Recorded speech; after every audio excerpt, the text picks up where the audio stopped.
Leo's Legion, the Western semis are in the books and your Lions have advanced. Is this the outcome you predicted? Is this the outcome you expected? Let's toss that around and some other points with the Three Down Bros now.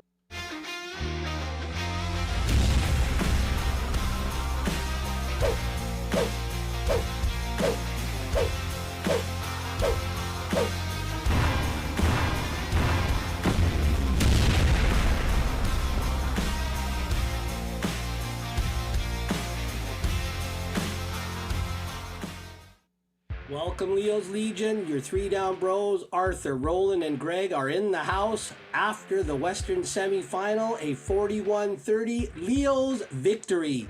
Same movie, same cast, little bit different director though.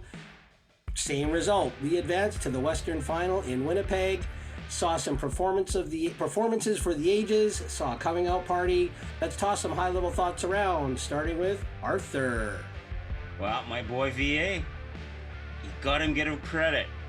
His best ever performance. I think his first playoff win as a starter. And he came through. We needed an A game from VA and we got it. Wow.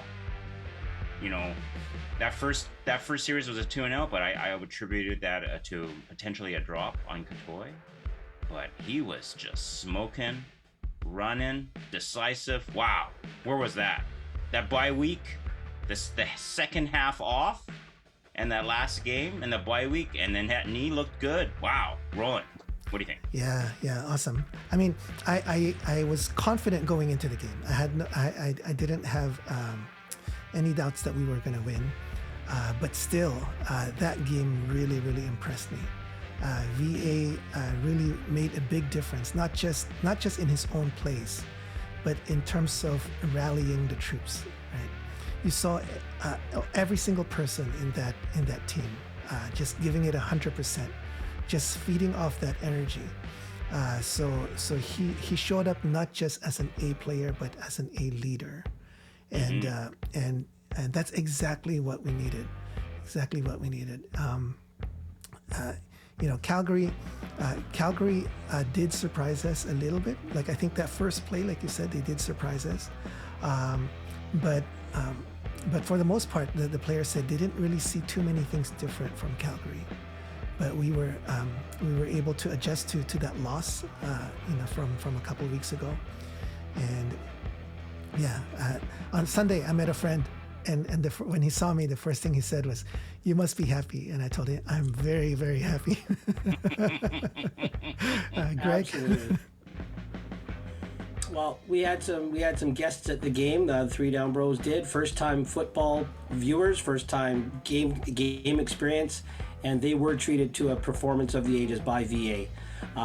You know what? We talked about it last week. Short plays, short passes, whatever the defense gives them, take it. And take it he did. And again, I remember, I don't know about you two, but when that Calgary scored in 3 plays and then we go 2-0 and I'm like, I was just a little doubtful, a little skeptical. But man, he did rally those troops. They came on like water off a duck's back. It didn't happen. They got back out there and then just took over that game. And I don't think there was any doubt amongst you two that there was going to be a loss. Again, like I said, same movie, same outcome. They scored the early touchdown and then field goals, right? But I was impressed with Josh Woods. That guy was everywhere. It's almost like he was in the Calgary playbook. He was making tackles, breaking up passes, pressuring the quarterback, stopping the run, and not only stopping the run, but stopping it for a loss. What do you think, Arthur, about Josh Woods? 3 tackles for a loss. And that's massive. 11 tackles overall in the game. I read that he took Olacumbo's starting spot, and that lasted. Then of course Halad goes down, so then he slides into the middle. So he played a lot more. Well, he was going to play the whole game because he had more packages he had to play. Yeah. So, I mean, I don't know. That was a great performance. He tracked a lot of tackles down. Just going through the replays again, watching the game again, he was everywhere in the field. And 3 tackles for a loss. That's just awesome. Yeah, all season we've been talking about being hungry coming out with intensity. And to a man, every single person showed that in this game. They had intensity, they were hungry, they were not letting up. Even till the end, right? When it was garbage time, we knew that there was no way they were going to catch up. Our defense was still, at it.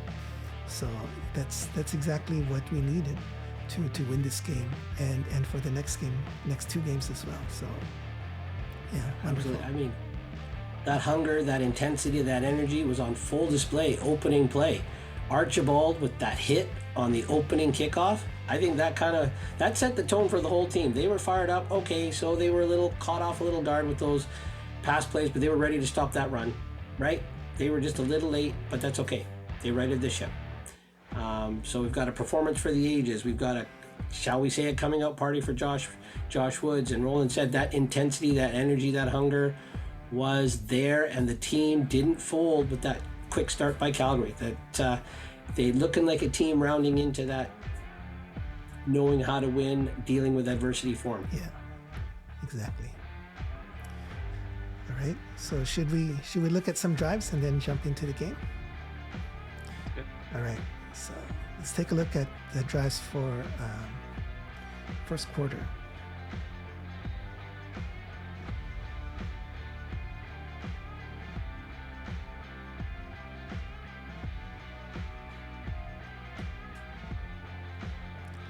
Okay, so first quarter, as we said, we kicked off.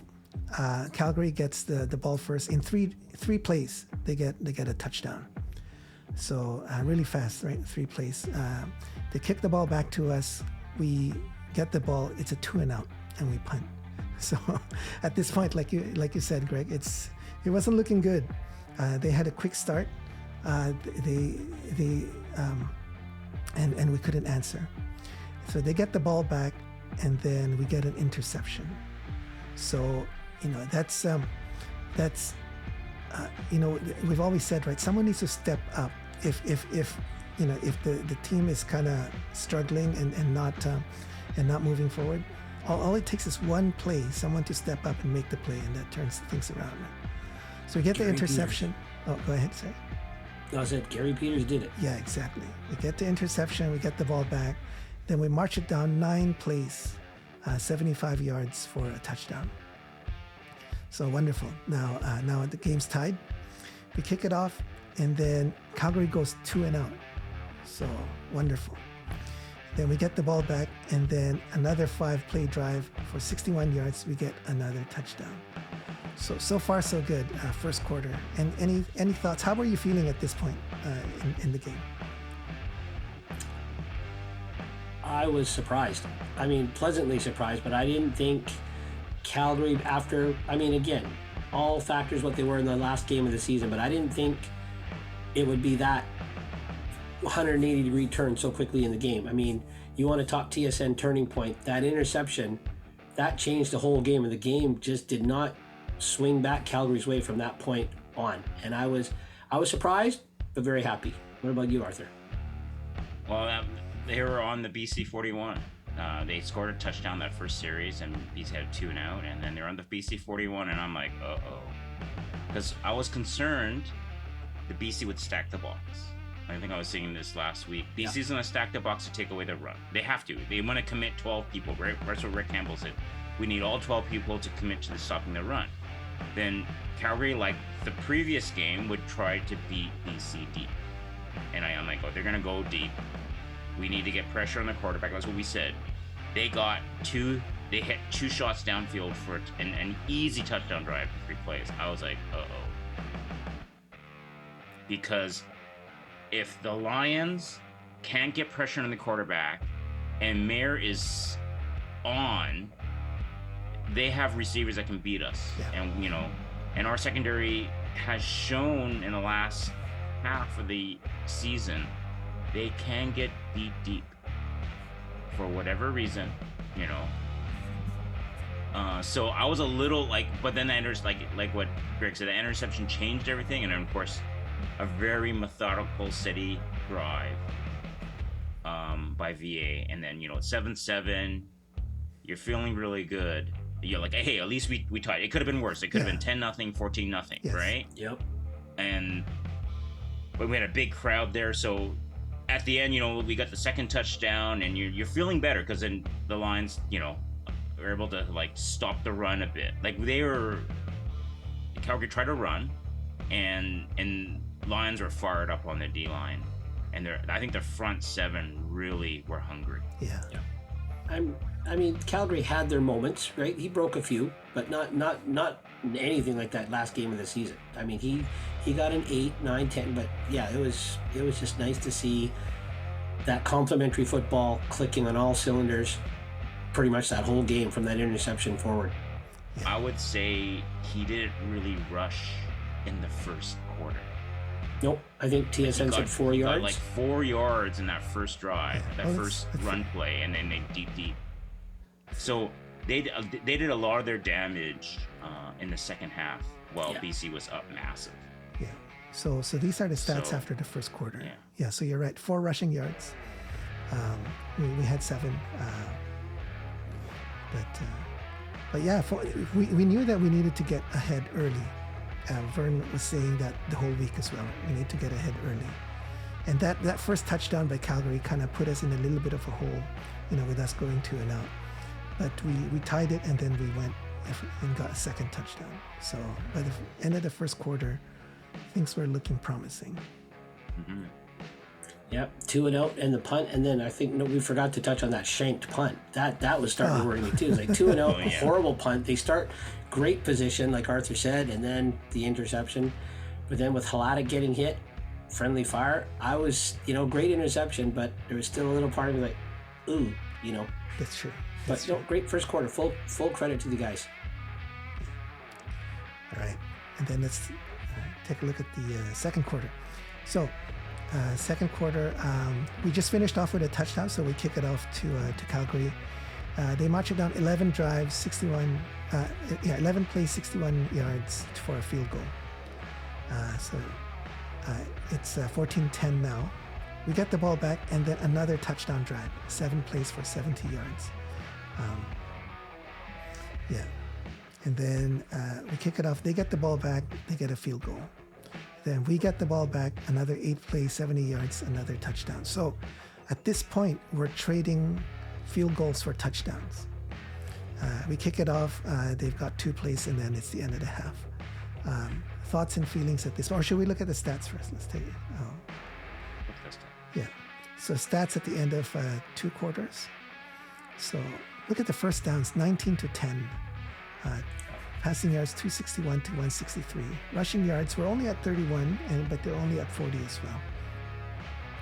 Red zone, we were 4 for 4. Look at the red zone. Holy cow. Yeah. Second down conversions, 9 for 10. They were 4 for 9. So thoughts at this point at the end of the second quarter? What do you think, Arthur? Well, I mean, they're holding Calgary's rushing.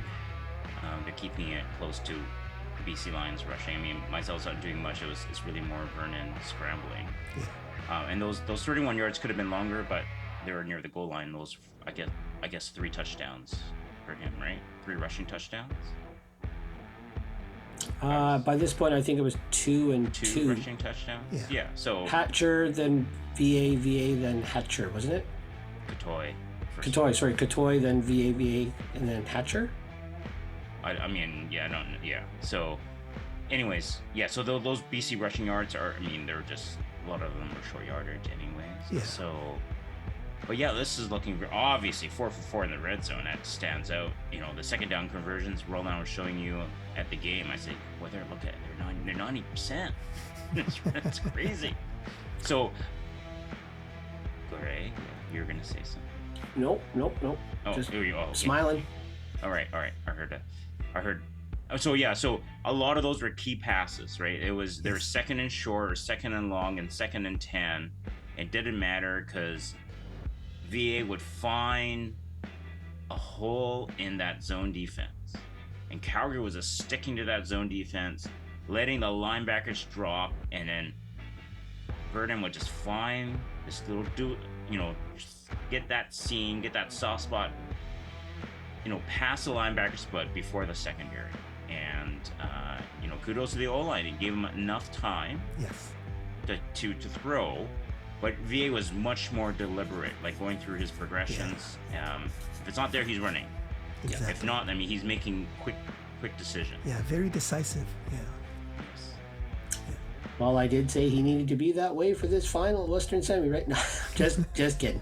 Hey, I was thinking, when have the Lions ever been 90% on second down conversions? In never mind in a half, even in a quarter or a whole game. I mean, that was just incredible. And Vernon Adams did not look perplexed like he did in that that last game of the season.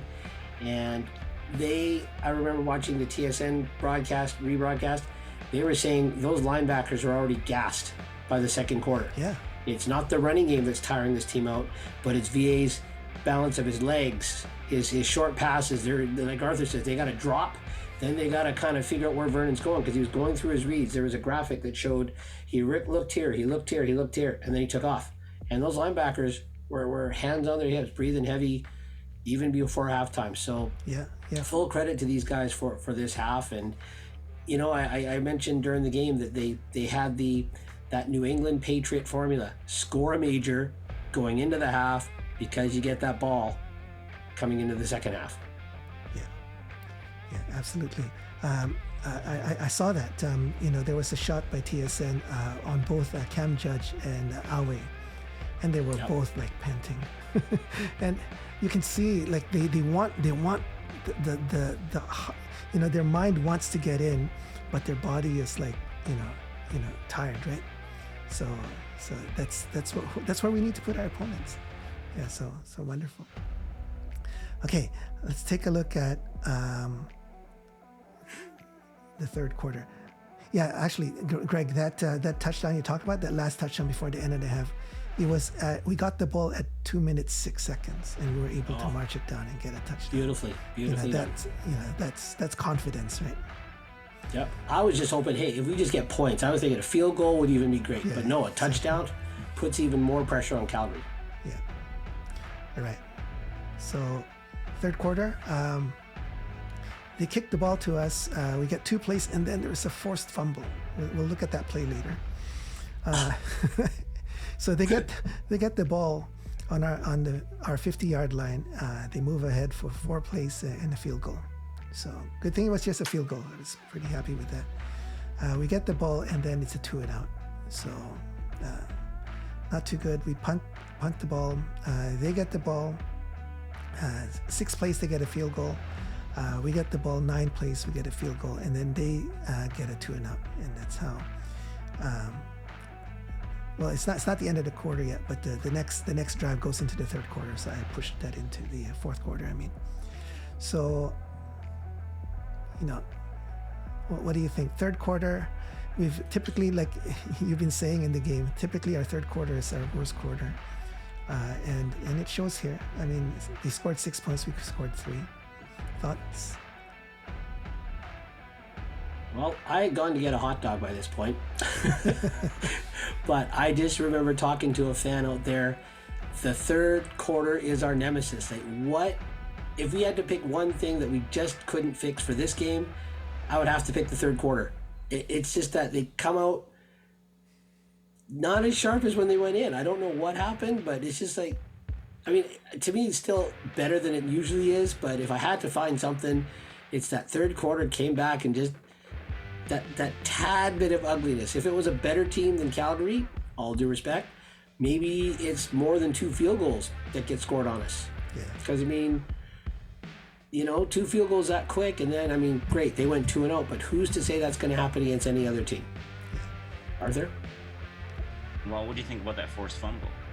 Well, we'll take a look at that play later, that forced fumble. Okay, yeah. But actually, to me, okay, then we're going to move ahead. So we're going to talk about the third quarter then. Yeah. I mean, it's a little concerning, right?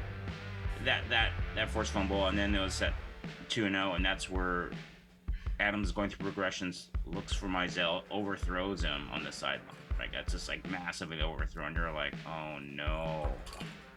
Like, these guys just are not on the same page on the passing offense, right? Yeah. Like the check down. And he was open, and I'm like, I don't know if he got the first down because he was sitting on the line of scrimmage. Yeah, but he could have gotten close. But to you the never first know, down. right? Yeah.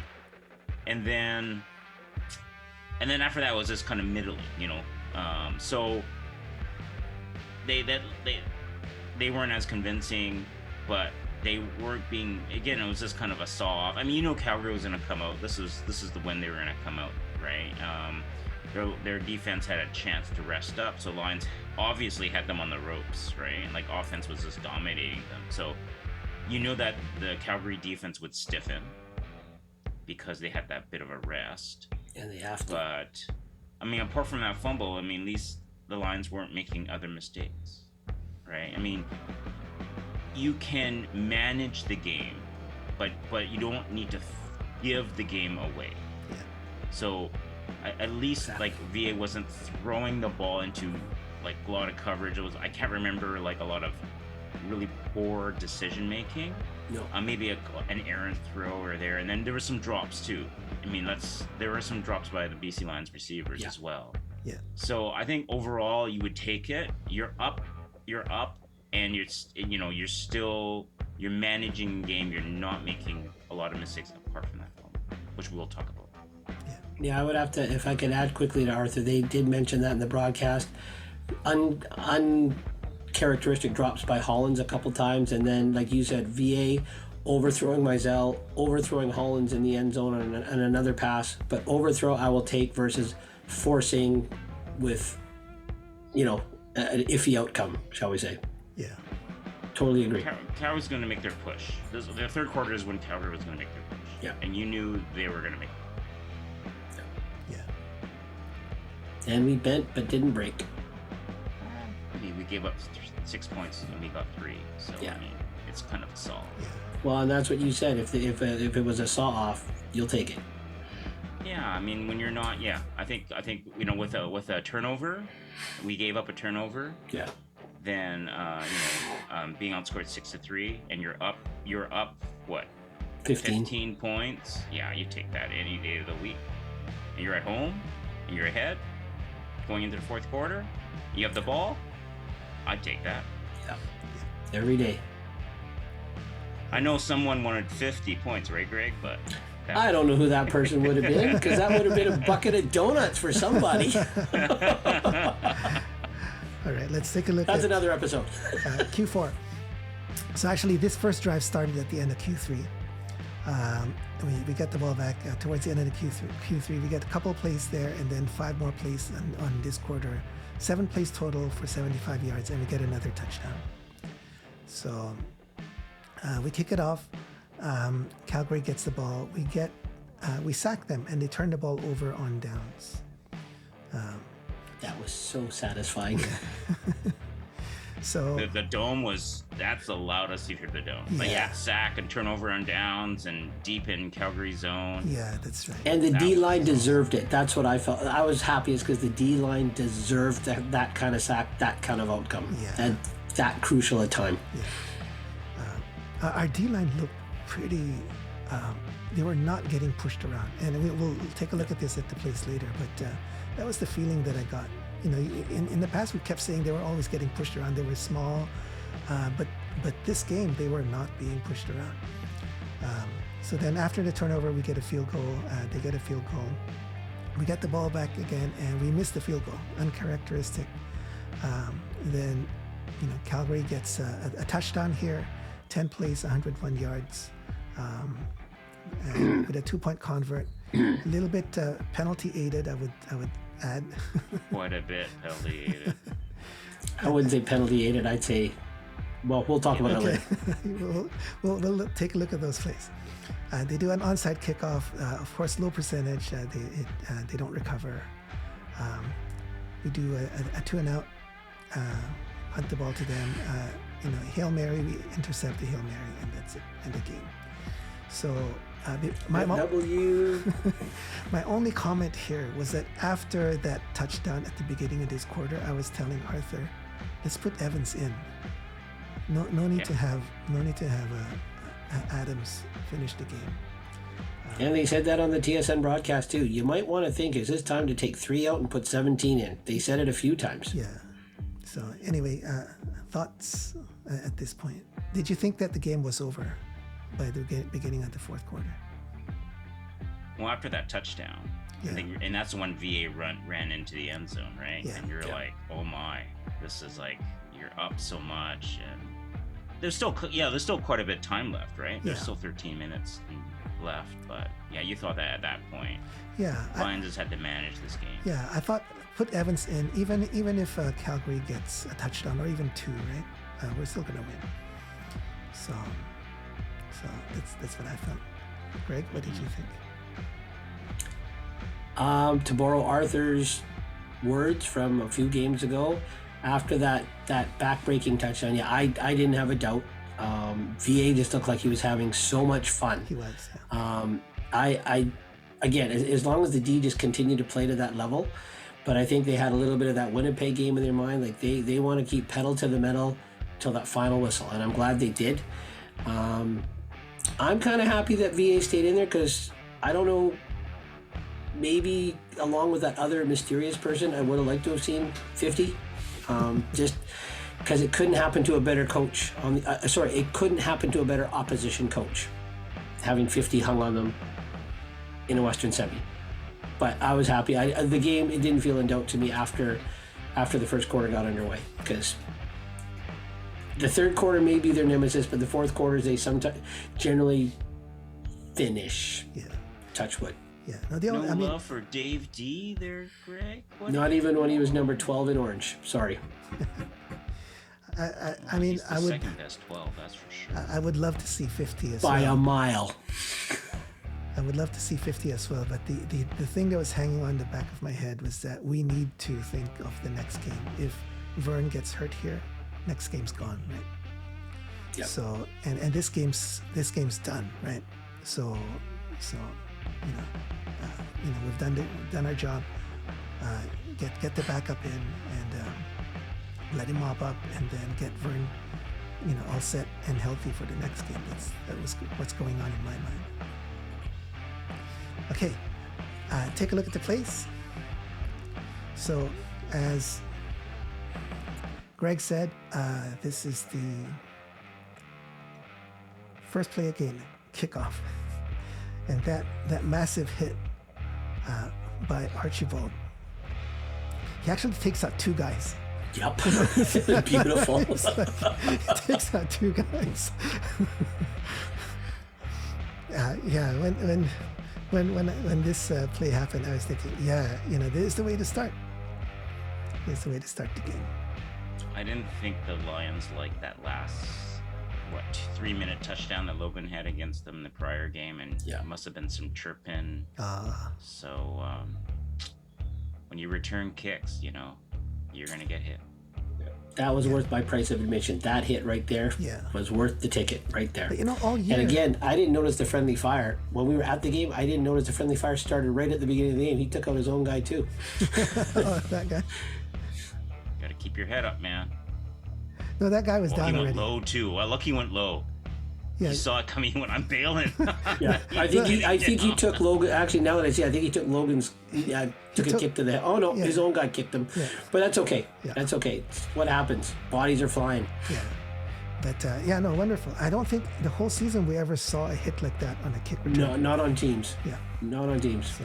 But I think Coach Benny was a little on the fired up side too, because you could just see the way he was on the sideline. He was animated in a way I hadn't seen for a while. And that's what we were saying, right? The coach's job is to fire up the team. They can't just, rely on the players to fire themselves up, right? Maybe he had some good cannolis before the game there. Yeah, maybe.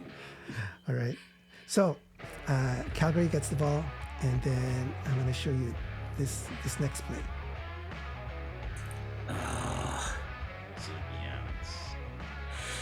Late switch. Well, it actually, I think 2 guys went to the other receiver, and then Green is the safety, and he's not supposed to be picking this guy. Picking Ragamba was telling him, go, go, go. Yeah, that's right. Yeah. I think the 2 steps he took towards that receiver is, he should have been already kind of cheating that way. But so we see he's telling him already. Yeah, he's pointing. He's pointing here. But who's he pointing? I think he's pointing to TJ, who's on the half. This guy, And then TJ doesn't. Yeah. You'll see. exactly. So Both Rugama and TJ taking out Michelle, and then leaves Bagleton wide open. Or is TJ coming to play because he sees the running? Is that? No, you'll see.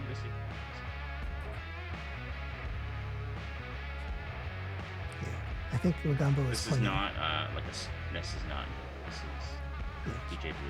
Yeah. Sorry to say. I think so too. So, anyway, first play, big play, and then they get a run, and then after the run they have another big play here.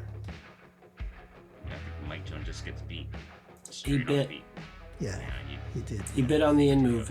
Yeah. And Michelle, give him credit. That's 0 to 60 quite quick. When that one step that Jones takes, he blows right by him. Yeah, it's just off the edge of the screen here, but he takes a little bit of an inside move, and then our guy gets. He picked up our pass rush. That was easy. Too easy. Yep. Yeah. And maybe Calgary thought that. Well, everyone's talking about BC's trying to stop the run. I said they got to take shots deep. Yeah. And you guys say, hey, we'll be fine. Hey, we'll let Meyer take the deep shots. Yeah, we said stop the run, right? We said we'll take the gamble. That's what we said. That's what I remember. That's what I said. And didn't think it would be that easy a gamble. Well, we got burned twice. We got burned twice on this drive. But I still say the same thing. I think if we focused on getting Mayer off his rhythm, which I think other than this drive we were able to do for a lot of the other drives. Yeah, we made the adjustments. I think. Well, hindsight being what it is, and the luxury of a rebroadcast podcast. Yeah. So we get the ball 2 and out, and then this is the punt that you were talking about. I couldn't believe this. Like even the camera. Did you hear? Remember that the whole stadium is kind of ugh. Like the moment it left his foot, I already knew. And this is the second time, right? When was the first time this happened? It was just a few games ago, right? I think it was was it the Calgary game? Was it 2 weeks ago? Yeah, the illegal kickout because he's trying to angle it, and I think he's trying too hard to angle it. Yeah. So anyway, that gives him excellent field position. And then this happens, the turnover that we were talking about. So Peters gets the interception, takes out Hladic in the process. But you want Hladic going for the ball, right? So he's doing it right. It was a poor throw by Mir. It was a poor throw. Yeah. Very poor throw, obviously. But it's tough when we have friendly fire like this. Yep. I replayed that I don't know how many times to see if his knee got locked, to see if it was just impact. Oh, scary moment. He might be able to play. Yeah. Yeah, apparently it's not too bad. All right, so then we got the ball back, and then I've got quite a few plays on this drive, so I'll go through it, and then if you have something to add, let's take a look at this. So this is a Mizell screen pass.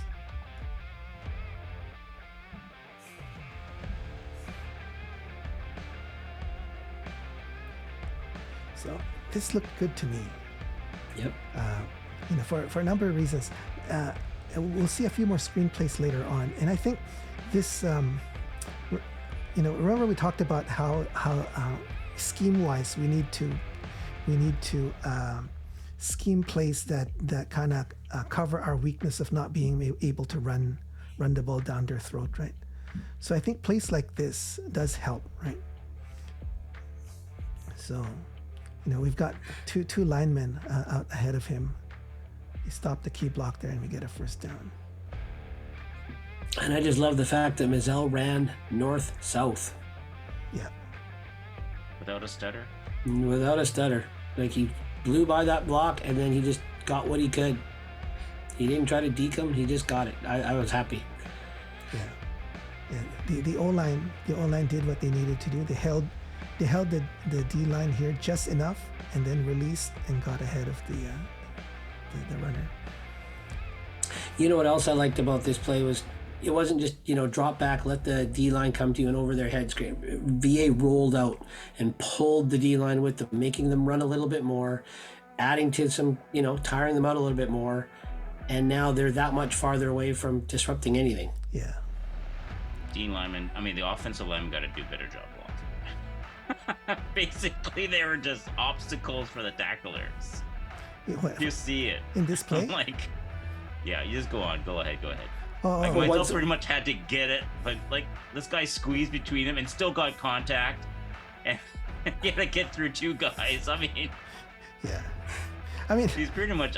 There's a little, yeah. Yeah, I think that's one thing that we can improve. In the open field, like screen plays like this, our O-line needs to make better blocks. That's just not our offense, right? We just don't do that enough. So they gotta. Yeah, instead of that lead O-lineman turning, he should have taken the next guy. But, yeah, if he took the next guy, maybe there's a cutback lane. Maybe. Well, doesn't matter. Got the first down. Yeah. Yep. And he ran north-south. and I like the way this play is drawn up too. Yeah. There's a little bit of a misdirection to the right side. See, Katoy going this way, this guy going this way, and Vern actually went this way. So it pulls these guys that way. When the play is going to the other side. So it's like I said, with that again, it's not running, but it's kind of like running. You're still tiring them out because they're not just able to get right to the ball carrier. They have to run around a little bit more. Yeah, exactly. So just like you said, Roland, the schemes got it. It got the job done. To tire the D out, but not with the pound and running game. Yeah. All right. So I don't know if it's the next play, but same drive. This was a pass to Katoy. Gets 15 yards. And yards after contact. Yeah. So again, quick release by Adams. He gets the ball and it's out. So then same drive. Pass to Hollins. So here he's got a bit more time. And look at all the red shirts there, throwing the ball into all the red shirts there. So, that's confidence. Right? Let's look at their zone. The deep guys, 20 yards. Yep. Yeah, 20 yards behind the line of scrimmage. The cover two. The cover two is so deep. Yeah. Well, because I guess Calgary's scheming against, the big play guys going deep, waiting, Vernon waiting for that to develop. They're trying to bait VA to go 25 yards deep and then they can intercept it, right? Yep. So they're baiting him. And he didn't take it. It was awesome. He just took the 10-yard pass or the 8-yard and became a 10-yard plus pass. Yeah. Look at the pass defense here too. We were able to bunch them all up here, and I think it was a 3-man rush though. Yeah. But but that 3-man rush was messing him up.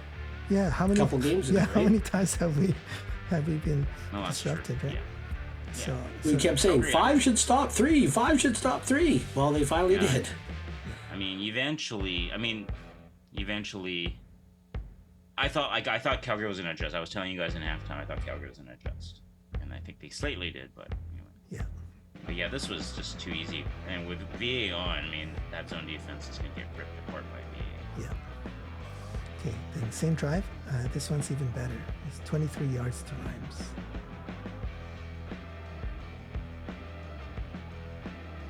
And that's 1st and 20. Yeah, exactly. And he got 23 yards. Yeah. Massive.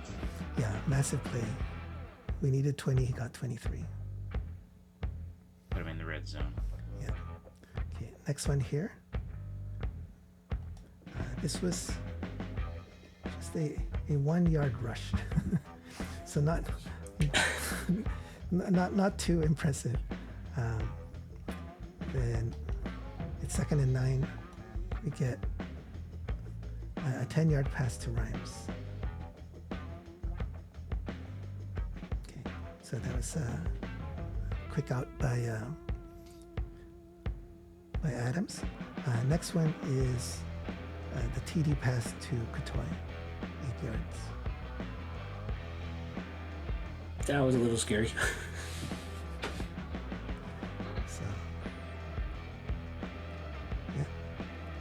They rushed 5. Adams waited till A slight juggle. Yeah, double clutch. It's okay. yeah, still made it. And yeah, here's a different angle. They blitzed 5, picked up. Yeah.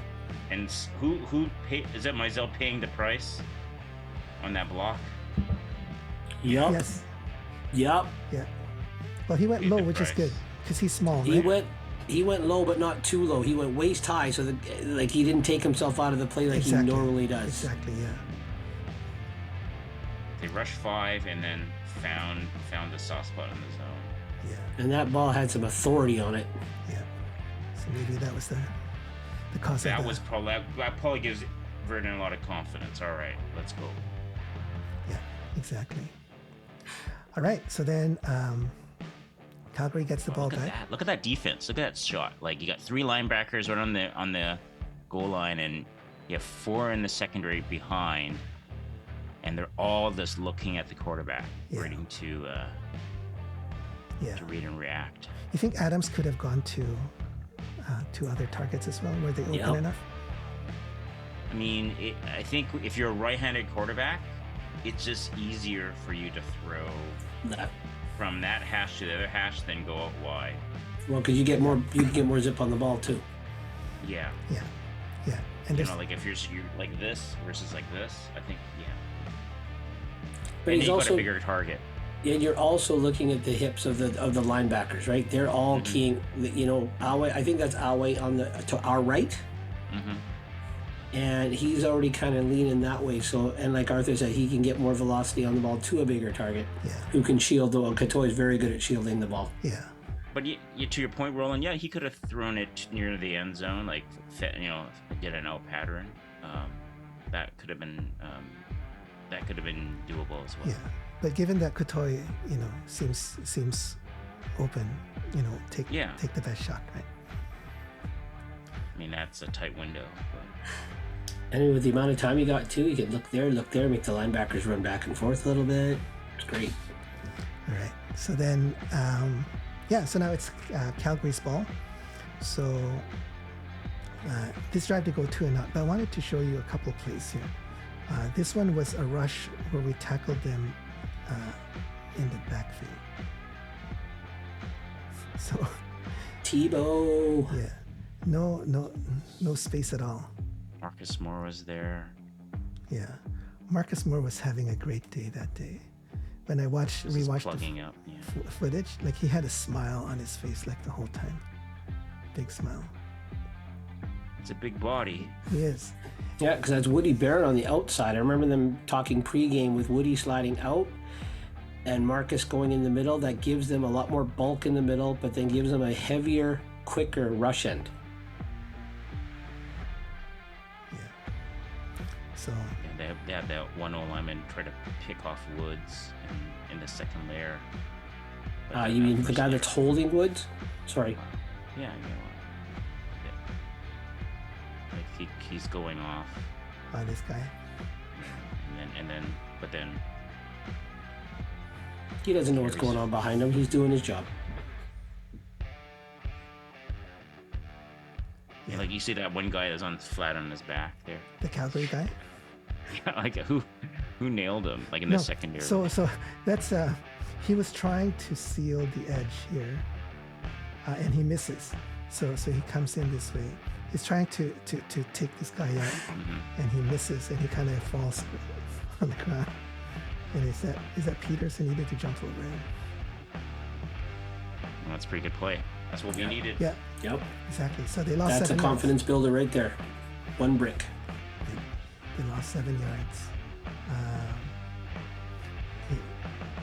And then get the next play. Oh, here. So same drive. Here, Mayer was rushed, and then TJ Lee gets hurt here. So Josh Woods just tags him because he wasn't sure whether he was down or not. But Look I here. gotta make sure you make contact, right? Yeah, Mayer had 3 guys. Woods is on the line of scrimmage there. I think it's Sales and I thought it was Mike Jones. I think Or was it Sales TJ is Lee? one of them. Sales is one of them. Yeah, Sales is the one that initiates the friendly fire, right Yeah. there. See, TJ Lee take the brunt of it. Oh, it is TJ Lee. Yeah. Okay. Yeah, so then, but you give him a 1 yard gain, and I like Woods finish it off. Well, because he wasn't touched. Yeah, That's right. yeah. 'Cause- So yeah, you got a 1 yard gain on 2nd and 17. There you go. Yeah. So, yeah, good thing TJ Lee was not hurt too badly. They needed to do a concussion protocol on him. Right here, you can see his head. Oh, yeah.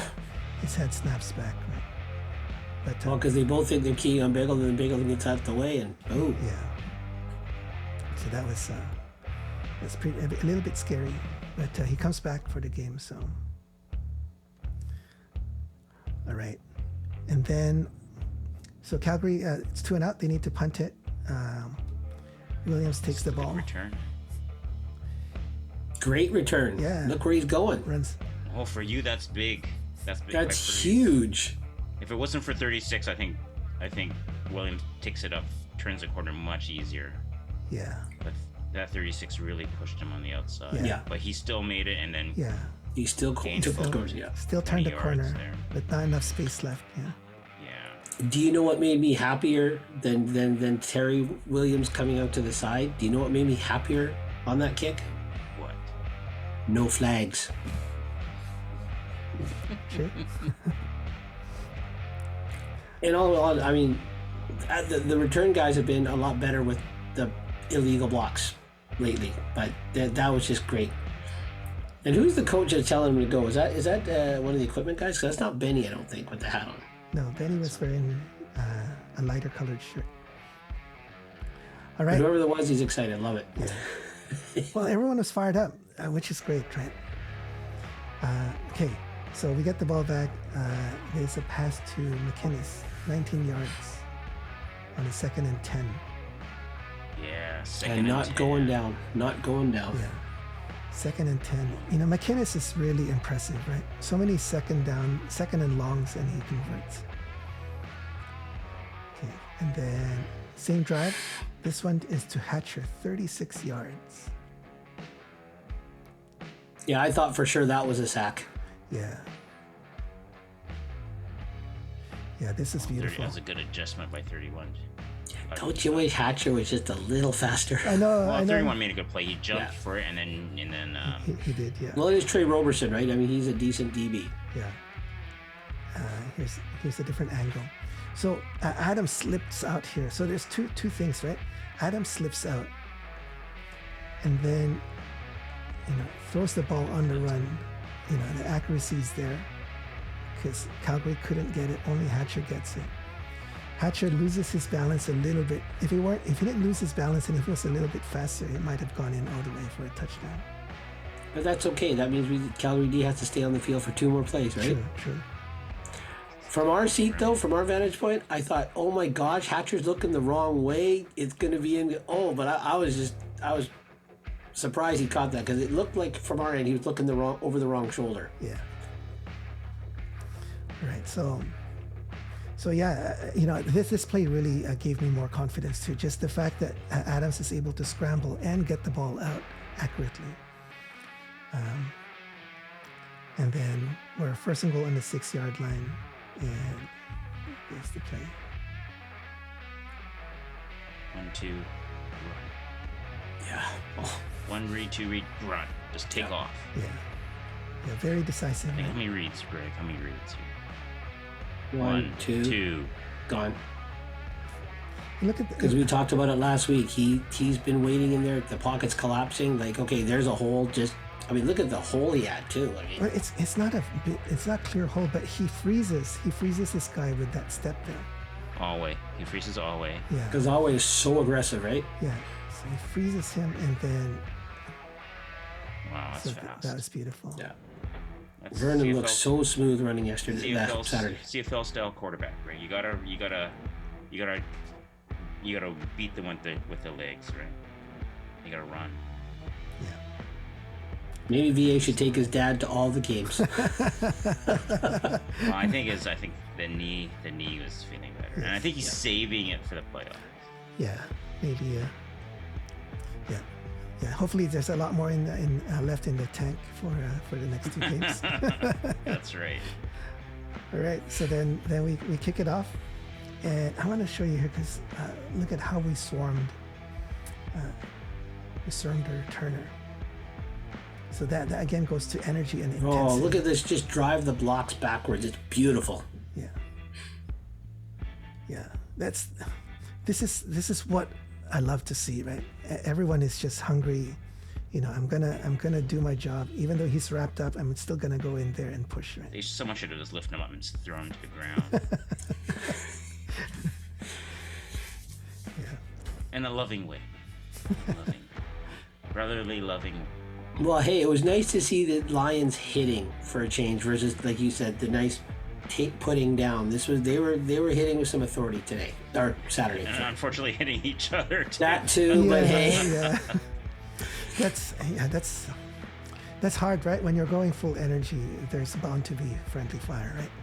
But did you guys also notice every return that Logan had, it got less and less hungry? Right? It's like he's now getting frustrated. That's how I said when I was watching that whole game replay. It's like, yeah, he still had his speed, but he wasn't as aggressive because it's like he's just getting frustrated. Well, and he's feeling the hits. Yep. Right? When you're feeling the hits, the next time you're a little bit more hesitant because, I mean, because what all we did was like whiff at him, tag him that last game. Now he's getting hit. And perfect. To his credit, we scored a lot of touchdowns, so he's getting a lot of kickoff returns, so he's getting hit quite a bit. Yeah. So that's what he signed up for. Yeah, true. All right, so then now well, another Logan discussion for another episode. Okay. So then they get the ball back, and then this was an incomplete pass, but with Josh Woods doing pass defending. So goes to what you guys were saying earlier. He's all over the field, right? Making tackles, defending passes. And then on this drive, Calgary was going to punt, but then the drive gets extended because of this. And, Siddiqui hits him while he's still in the air.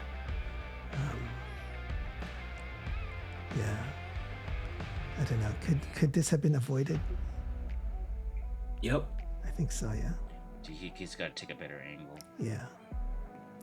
So that extends the drive. And then the same drive, here's another tackle for a loss behind the line of scrimmage.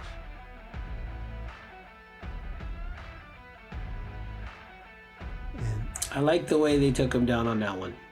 yeah, and the swarm, right? They just picked him up and tossed him down. I think that was Betts that picked up the leg. I can't see, but he just picks up his leg and then the rest of the pile throws him down. Yeah. But this is key here, right? Making first contact behind the line of scrimmage. Yep.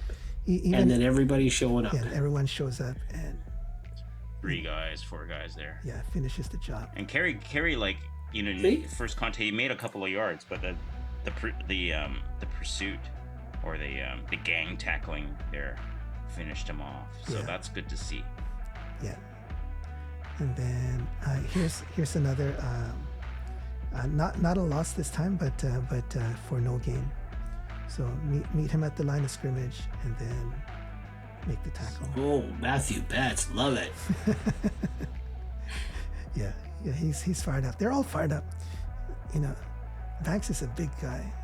Was he the one who made first contact here? Yeah, he was and dragged him down. Yeah. So. Yeah, Kerry was certainly not getting the room he's accustomed to. It was great. Yeah. So definitely, the Lions team as a whole took it to heart about all the comments about them not being able to stop the run, right?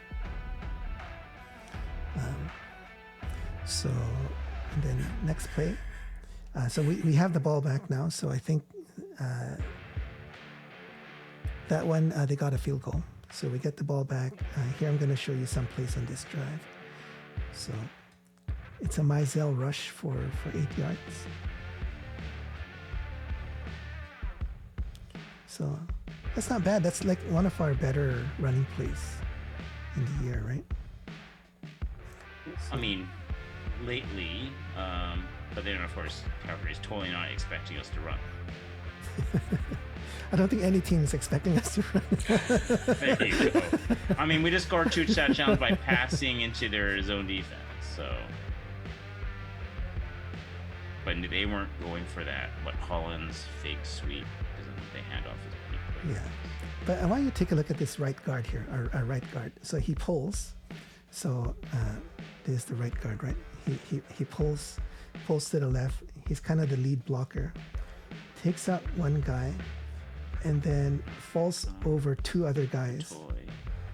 And then Kotoy's there as well. Kotoy misses. Oh, he did. Kotoy, I don't know what he. Oh, if Kotoy hit, Kotoy would have leveled that guy. Oh, he blocks the air. But Mizell, falls forward, which is what we've been saying too, right? Fall forward, and yeah, he gets 8 yards on this play. So very next play, we got 2 yards to go. It goes back to Mizell. And he gets 6 yards here. So wonderful. It shows that we haven't abandoned the run too, right? So we're gonna put in some running plays there just to keep things honest. to keep Mizell interested. Well, he is getting the ball. He is getting like the screen passes and so this one is a Holland's catch for 14 yards. So yeah, that was beautiful. That was his route. He just from when the ball was snapped, he just went straight to that sideline there and just waited. I think, if I can, Roland, that was the graphic where TSN said he read here, and Hollins was like, "I'm here if you need me." Yes. And I think TSN said he was, read number whatever it was. But again, nice patient VA. Look at the time he had to think about it and find Hollins. Yeah. But he was at the line of scrimmage and still got 14 yards. Yep. So That's Hollins. yeah, Versus Mizell. Wait, Hollins had to jump a little bit. yeah. Hollins is not that tall. No, but I mean, VA's got to get it over those linemen too, right? Yeah. But no one's covering him, right? I guess the Calgary's dropped back into their Well, zone. the official's covering him. Yep, the officials got him pretty good too. I'm surprised the officials didn't make a tackle, unlike the MLS soccer game, which I'll get into. All right. Another episode on that one. I don't know The what that Whitecaps was. game from last night, man, it was absolutely terrible. Was it? Oh, Absolutely terrible. All right. All right. Next play is Hollins, Hatcher for 23 yards. Oh, sorry, this is the same play.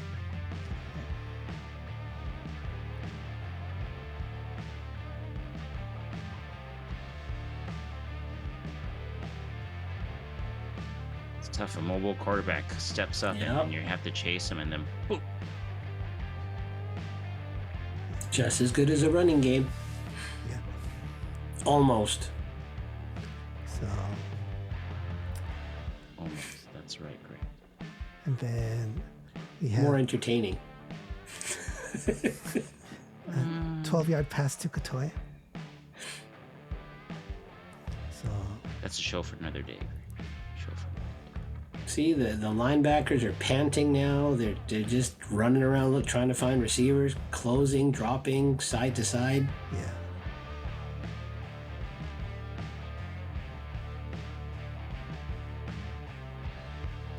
And see, on a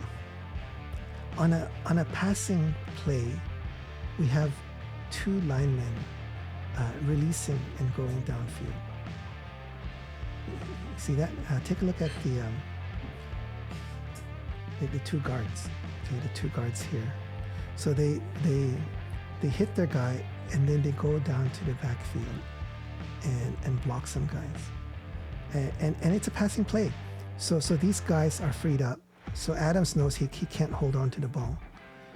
And and then he hits Akatoy. So, that must confuse the defense, right? You see the linemen going downfield. You think, is this a run? Well, I mean, they bought it. They bought the play action to Mizell, right? Yeah. Early, you saw those linebackers stay. Two of the linebackers stayed in. Yeah. And then actually looks. I think Rhymes is wide open in the flat too. Like he could have went both places. Yeah. Yep. Just took Katoy because it's just easier, straight line. Yeah. Turns around. So You can punish some people after he catches the ball. There you go, Greg. So beautiful, play calling, right? So, and then the next play is the touchdown. So Adams looks, then runs it in. And was that Alway rolling after him again? Yeah. Oh, Middle linebacker. It's tough, yeah. It's tough. I mean, look at the angle, and like Adams when he rolls out, he's getting back to like the 12-yard line. yeah. I remember TSN also saying that's the contained guy who got forced inside, and then that's it. Containment's blown, and Adams just has a field day with the not needing to take a corner at This all. guy. But he went inside on his own. I don't think Yep. the right tackle forced him inside. He tried to do a swim move and then ended up on the inside. And I think it was Adams who read that and realizes that the right side is open. So I don't think the right tackle pushed him there. He did that on his own. So yeah, bad. This tells you how fast VA is, because like always was straight up with him, right? Yep. And then Adams gives a little move and then just takes it in. It's a little hesitation. Doesn't need a big stutter. Yeah. Think about that, Mizell. Just a little shift of the weight. Yeah, exactly. Yep. And now, do you remember that game in Calgary when Adams did the same thing and Dozier cranked him after he scored? Dozier didn't even come near him this time. It was a little bit. Oh. Yeah, I'm sure they. I wonder if the officials did something. None of these cheap shots. Yeah. But going back to that defensive end, if he didn't swim inside, if he maintained an outside contain, then Adams might not have been able to run out. So I think that was. And then Adams might have had a receiver open. I don't know, but Everyone looks pretty covered. Anyway, all right. So then Calgary gets the ball back. This one, next play. Oh, I wanted to show you here. This was a passing play. They get 3 yards, but we deliver another big hit here. Boom. Yeah. Oh, who was and that? who might that have been? That was. It looks like it was Peters. Yeah, Peters. Like I think as Rugamba Yeah. holding him up a bit. Yeah. Whammo. Is that Bagleton? 84. 84? Yeah, It 84. is. Yep. So, yeah. I mean, what do you guys think? Is it a good strategy to hold all your big hits until until the finals? So throughout the whole season, you just you make your normal tackles, no big hits. You play possum until the playoffs? I don't know.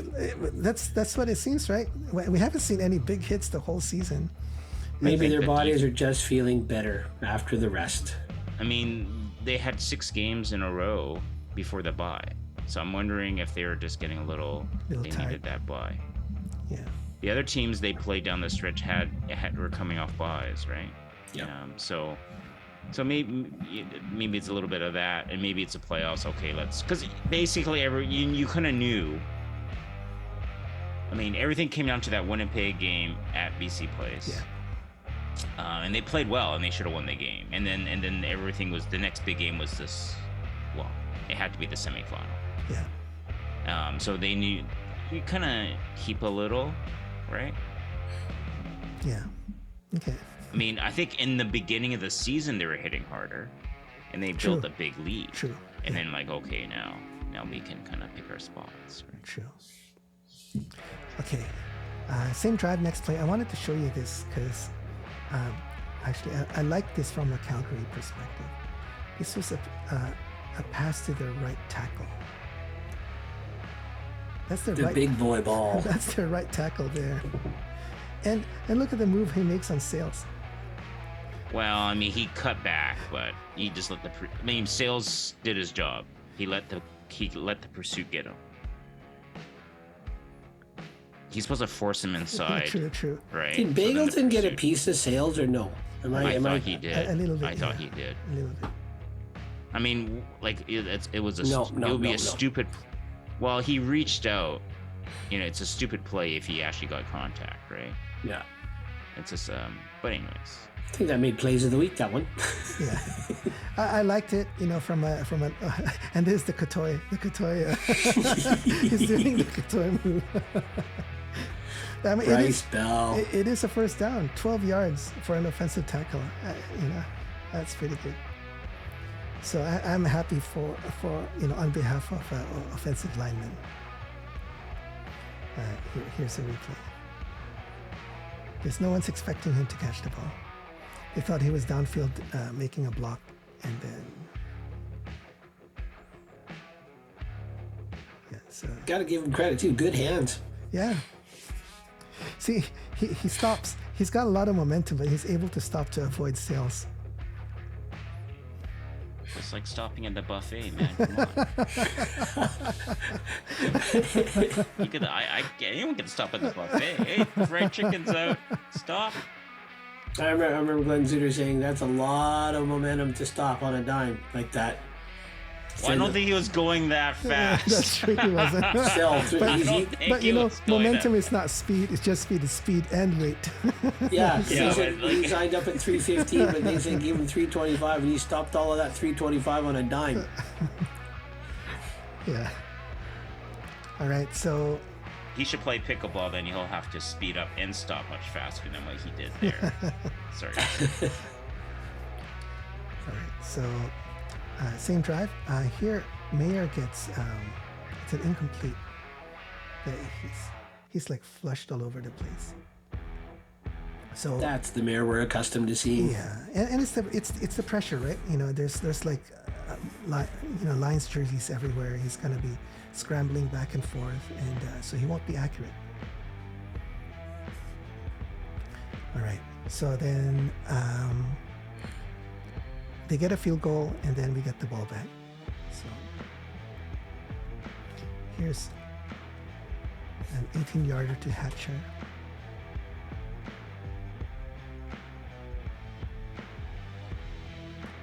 And then here's another one to Mizell. 2 yards, yak. Eight yak yards. Good. Yeah. Still a little bit of a stutter here that I think, you know, if he didn't do, because It's three people. Yeah, there's- trying to find us. there's three guys, you know, I think you just bulldoze them and try to get as Yeah. many yards as you can. Right? I don't know why you need to stutter to do that. You know you're gonna. You might as well be the hammer. Yeah, exactly. So the next one is Hatcher for 19 yards. There's so many plays here that's like over 10 yards. Whoa, what a head-hunting hit. So here's a different angle.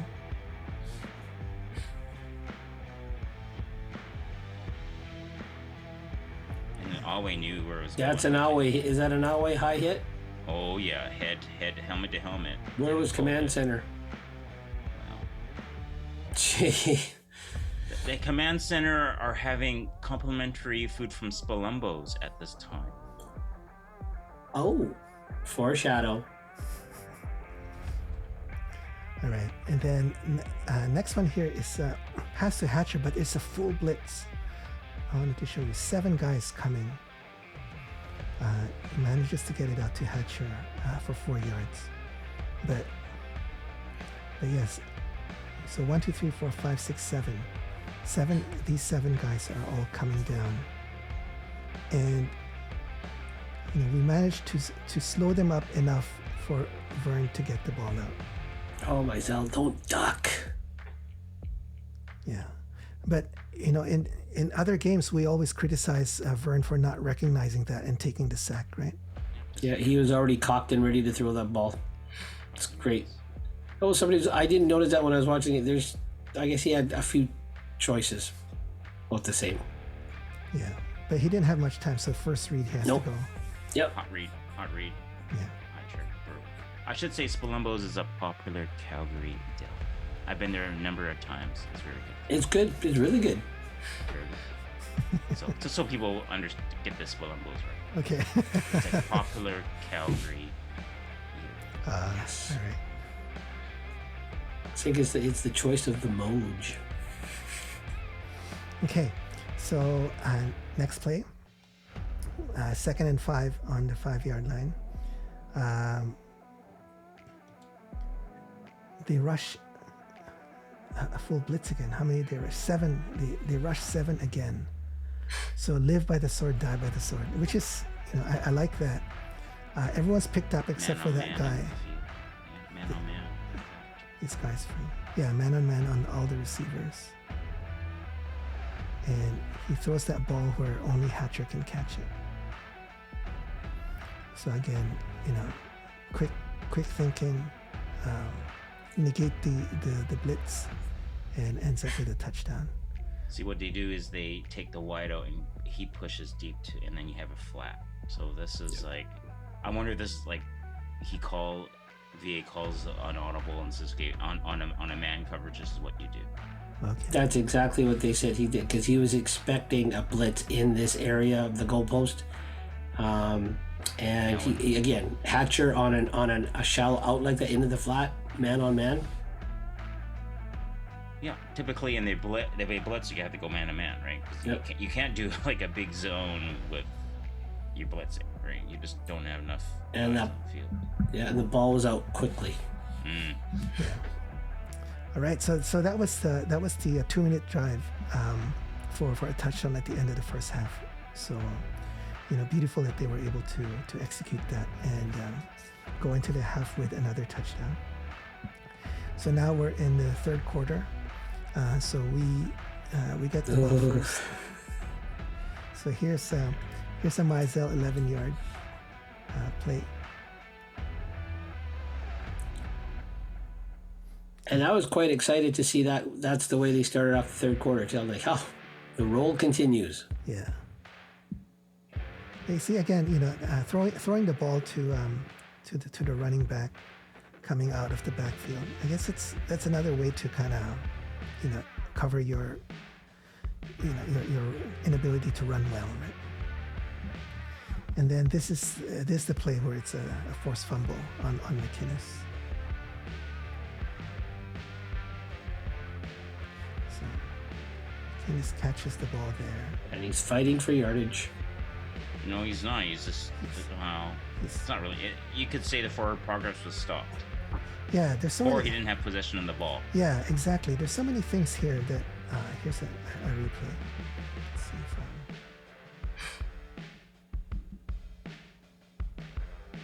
Lions were on defense and they've done the same to receivers and they say, oh, no, forward progress. Exactly. Or it was incomplete pass. Yeah. Or like, what? So, I don't get this. And this was reviewed by the command center. Command center. So, In between bites, Arthur? So he gets the ball. This one, they didn't make a call in the field. No, They just, I know. They just like paused. Your buddy Andre Prue just went up there and just kind of didn't say anything, just paused. Like there's silence. People getting angry. Yeah. And all of a sudden it's being reviewed by the command center. So for change of possession. Yeah. Well, I think Andre paused so they could finish their mouthful of Spalumbos before they made their decision.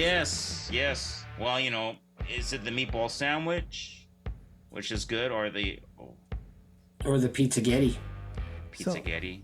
how can they say that he secured the ball? You know, when they're still fighting for it, right? Calgary's fighting for it. This is still like slow mo, right? I mean, the ball's loose right there.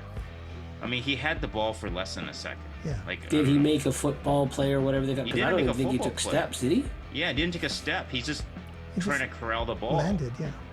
Yeah, like he just landed, and football play is supposed to be like you make a deke, you're trying to make a or move. a step in a direction. He's yes. not. So It's up top. yeah, this is a bad call. I can't see how this is a complete pass. He caught the ball. He's trying to secure it. They're yanking at his arms, and they managed to yank the ball out, right? So there's two of them yanking at the ball. Yeah. Yanking at his arms. One Mind you, pulling that's one, a very tight window. If anything, they maybe forced it a tad. It's a very tight window. Yeah. Especially when you got a headhunter like Alway right there too. Yeah. Always right there. Wrapping around his head by the looks of it too. But McInnes has been clutch all season in coming down with these balls. So, you know, VA does have confidence, right? It's tough because there wasn't that much separation from the defender because he had to catch it high and then he has to get it to his body so he can kind of protect and cradle it. When he's trying to bring it down and cradle it, then you got Both arms are being pulled. Yeah. So he's a bit tight. Ideally, I would probably like to see the ball thrown somewhere else. Yeah. But I still think it's a bad call. I don't think that was a completed pass. I'm not going to bail the official, that's for sure. Yeah. TSN agreed with the call. The play-by-play, the commentators. That's all I'm saying. Yeah. Well. Okay. So then they get the ball. Here's another 1 yard loss for Calgary. So. Oh, who made the tackle? I think that was Woods. Is it? Yeah. He was in Carey's back pocket. Like, you know, he was there all along. So Carey's coming out and he's mirroring him, and then the moment he catches the ball, he's right there. So. Carey didn't like getting tackled either. So beautiful. And then next play. This was they throw it into the end zone and it's an incomplete.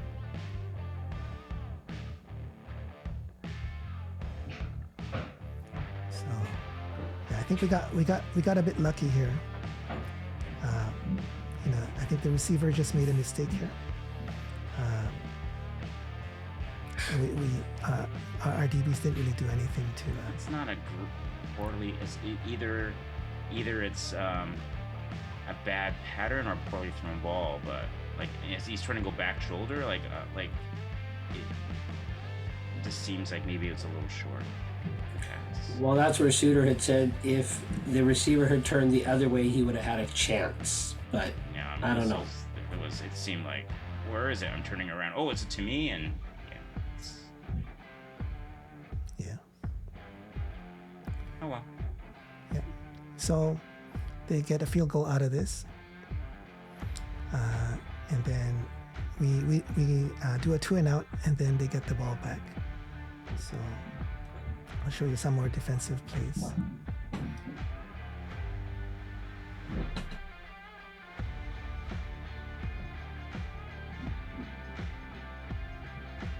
So Fumble.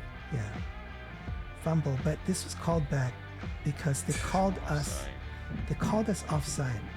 I'm gonna challenge this too because here I'm gonna show you. Okay, so here's look. So oh yeah, well, number 60. This guy rocks back. Mm-hmm. His hand's still on the ground. He still moves. But he rocks back. Yeah, he still moves. He draws us. But the refs don't call that. Right? They call Woody. Yeah, he rocked, yeah. Yeah, he rocked. So it was very clear that he rocked here. Like very, very clear. And I got other plays later, I'll show you. He's trigger happy. So this wasn't the only play, but we got this would have been a turnover if it was called properly. But yeah, So You better get those calls next week. yeah, bad officiating. I mean, yeah, the good thing was that, we were dominant in so many other aspects that we were able to weather this, right? But still. Yeah. Next play, this is a 2nd and 2, and they lose 4 yards. Oh, look at that. Oh. I know. Would that be Josh Woods again? Yes, he is like on fire this evening. He's the middle linebacker, and he just gets a great read on this. He's tracking that ball beautifully all day. Yeah. Like, actually, no, he was the outside. Yeah, he lined up on the outside here. And Varga's in the middle. Okay, Varga's in the middle, so he plays outside. Yeah, so he's all over. He lined up on the outside. Varga got more rotational time, I think they said too, right? Yeah, they just, yeah. Oh. So that's beautiful. And his tackles were solid tackles. Yeah. There weren't whiffs. They weren't. That was fundamental tackles. Exactly. It's so beautiful. We have a replay here.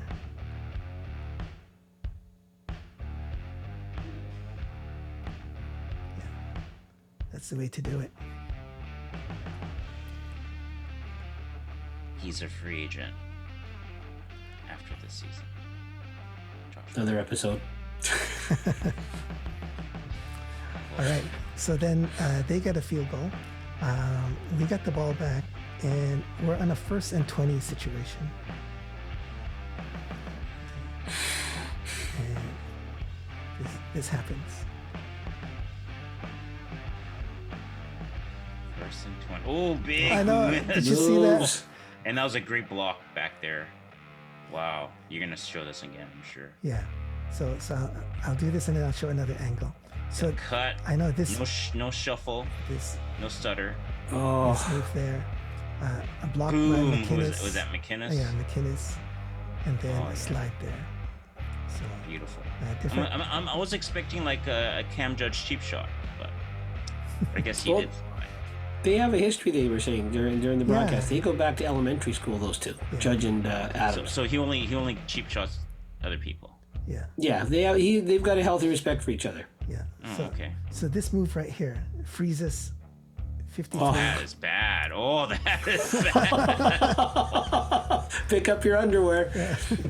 Then McInnes. Oh, we got blocked out. Yeah, Love McInnes that. blocked there.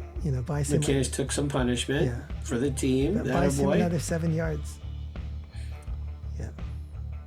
So, yeah. Almost as good as a run game, having a mobile quarterback. Exactly, I mean- Almost. Almost. Yeah, Yeah. almost. I don't like him taking the risks, but if you have a quarterback that can do this, I mean, what can your defense do, right?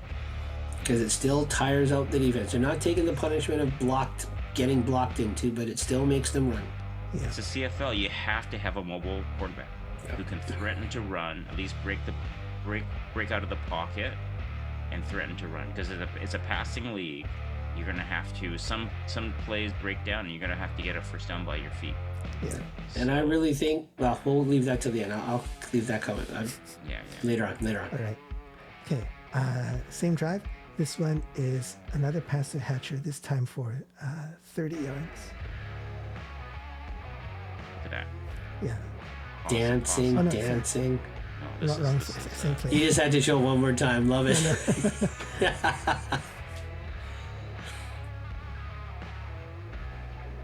I queued up the wrong play. Sorry.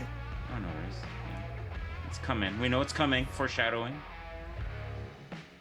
Okay. This one. Actually, this one is a Mizell rush for 2 yards, but Adams holds on to the ball and then pitches it to Mizell.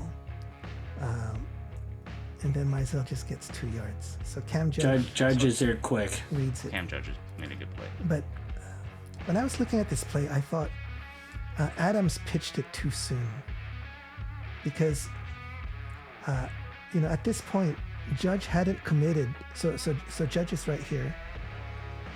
He hadn't committed to Adams yet. No, but I think Adams, that guy got around the block. I think that's why Adams pitched it, because 40 beat his guy, shed his block.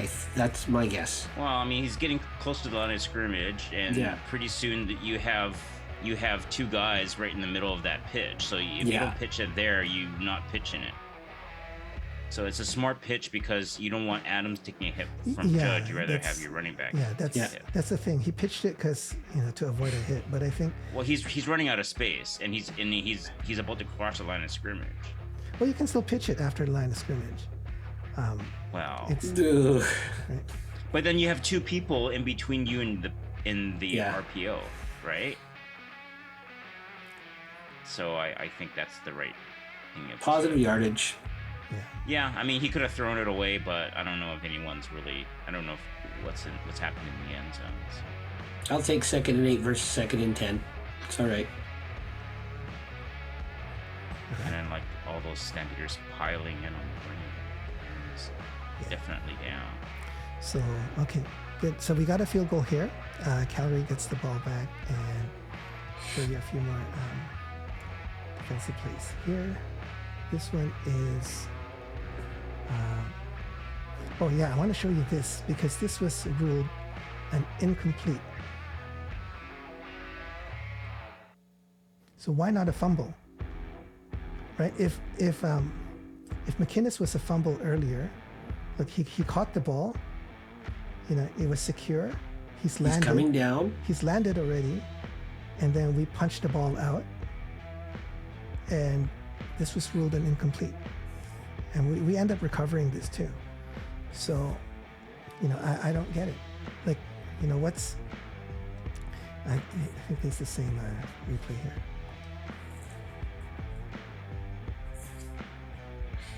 Okay, no. That one, I would challenge this one all day long. Yeah, so... Yeah, this one here, it doesn't make sense. What do you guys think? Is that similar, or am I just? It looks very similar to me. Right.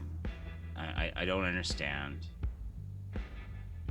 I would only say the only difference is they were fighting for the ball a little bit longer with McInnes, maybe like a fraction of a second longer. Here, I don't know. It doesn't look like he secures the ball as much as McInnes did. I'm talking from the TSN angles that they showed during the broadcast, but it's close. Yeah, I mean, it's close. You look here. He's the ball's secure. He's landed on both feet. Then he gets punched out. Yeah, it's a 50-50 call. I think this one's a true 50-50. That one might be 60-40 Calgary favor. The one with McInnes? Yeah. So I mean, I'm with you, Greg. This one you could have evened it out, but it's another. They should have evened it out on the next call that Roland had queued up. Sorry, didn't want to jump the gun, but I thought he was playing that play. Don't know about this one. Yeah, I still think if they called that one, I think they should have called this as this one's incomplete too. I mean, a fumble. All right, so this one it was a Calgary incomplete. So we send a full blitz.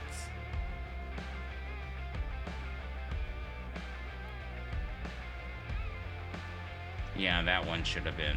His hand wasn't going forward until after the fumble. I was very happy they played a replay of a questionable call at the stadium, but his hand went forward after the ball was gone. That's how I saw it. So, let's see. This one actually, I thought it was. So his hand is cocking here, and it's starting to move forward right here. Yeah, it's not moving forward yet, and then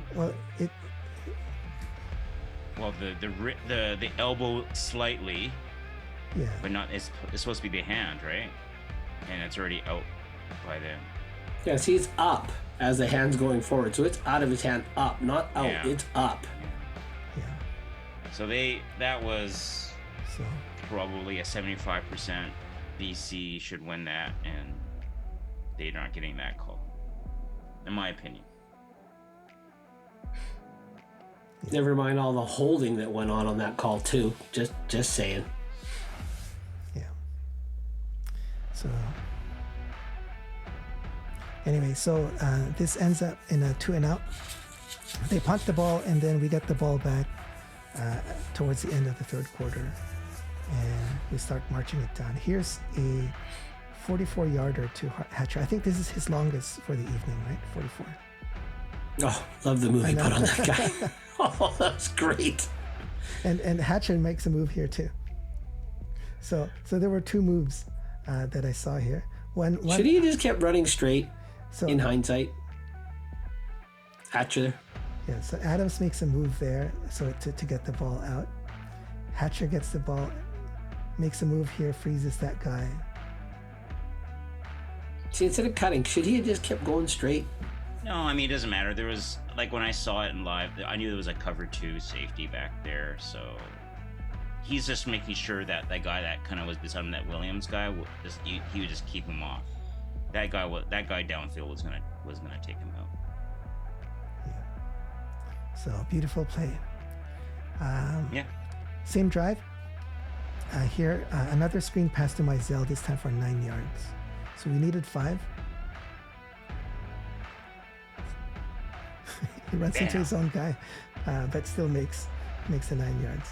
So again, two linemen downfield, blocking for him. Actually, a third lineman here,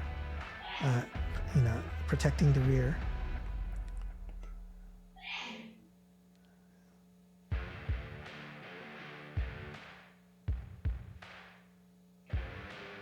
So, but I love the fact that all his cuts on this run were cuts forward.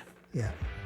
And look at this lineman sitting on top of a Calgary guy. You ain't going to make a play with that guy on top of you. Nope. And it takes energy to get the guy off you.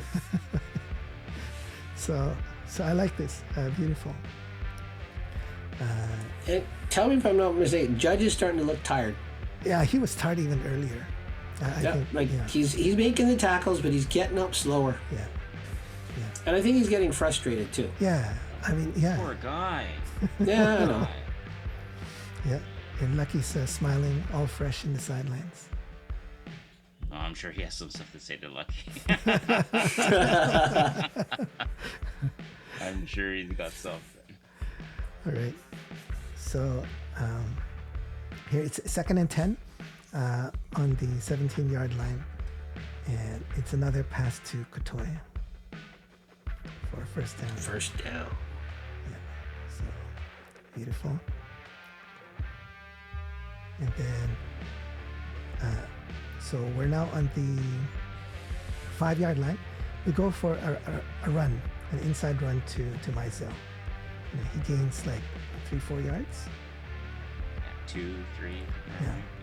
So that's wonderful. I mean, it would have been nice if he got all the way in, but it's a lot better than the 1 or 2 yards, right? So it just sets up the next play. Yeah, exactly. And it sets up VA's big night. Yeah. And another play, the linemen and the D have to stay on the field. Exactly. And to Greg's point, the D's all gassed here. The D's all gassed. And the other thing that I like about this is that we didn't bring Davis in. Who? Right? Who? I was wondering if we were going to get through this show without saying that. Who's this person you're talking about? Some imaginary guy who can't do short yardage. Yeah, that's right. But it gives. So yes, it's a bit risky for Adams to do it, but we know that he can get it done. And because it's bang bang, like right after that play, we immediately line up for this play. They can't bring their big guys in. They can't bring their jumbo package in. Right? No time for the jumbo package. Their D-line, everyone's all gassed, and then we push them. So that's a good strategy. I think I have the top view too. So you can see here, all of their D-line submarines. So the entire D-line submarines, and then our O-line is actually smart enough to avoid the rolling D-line. They stay on their feet and they make their blocks.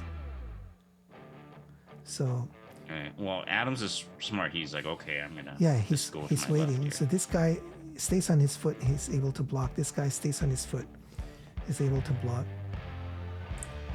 Well, they said on the broadcast, the second guy you said stayed on his feet, Roland, Yeah.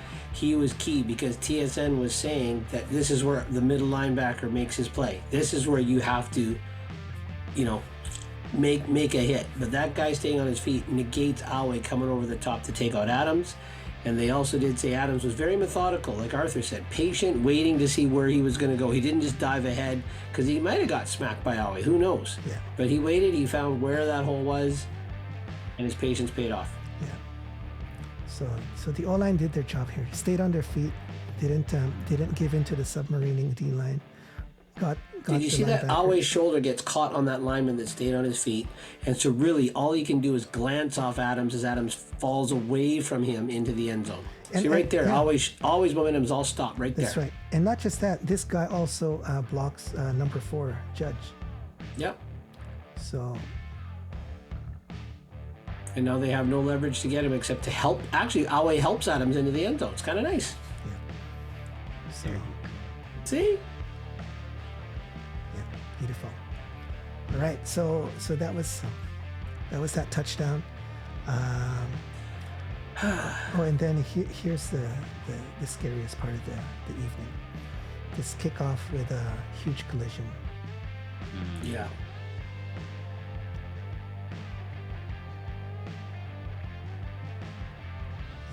I think Logan's is trying to avoid, like he's trying to see what the pursuit is and did not look up. And as you turn the corner, you naturally dip as he's going around trying to beat his guy, right? Yeah, and I think the announcers are saying that our guy got pushed a little bit here too. Yep. So then he Yep. wasn't completely balanced when he made the hit. Dirty Calgary. Because Logan might have thought, okay, see this guy that just ran past Mogier? I think that's right here. This Calgary guy Yeah. this running guy- into those two lines on the left. Yeah. If we back it up, I think Logan probably didn't see Hinsberger coming around that guy till it's too late. Yeah. Until at the end and he ducks. Yeah, he does. And it's a helmet to helmet. So And I think our guy got the helmet on the chin. He got it underneath like an uppercut. yeah. And Logan his bell got rung too. Yeah. And if see this, so the ball pops out, but I think they ruled it down. But Sales, They're calling for help yeah, right Sales away. knew right away because it didn't look good, right? See, he's not moving. Yeah, He's unconscious. yeah. So that was. We heard that hit where we were sitting. We heard that contact. So they were down for a long time. I want to show you some of these here. Just the concern from everyone. Right? Look at all the players here.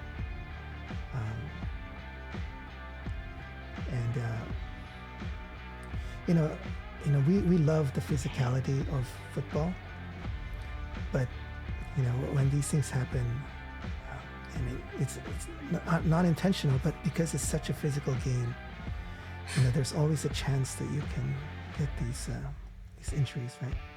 Look at look at what they're feeling. Here's a bunch of Lions just kneeling down in prayer. So it's tough. But credit to those trainers. They were out there quick. Yeah. It's tough. So yeah, how do you recover from this? I mean, so the two guys walk off field, which is great. But this emotion here, everyone's kind of just watching and hoping for the best. And then the whistle blows, and then you got the next play. What do you do? I mean, Yeah. Do you let up the intensity, or you just continue to do your job? yeah, it's tough.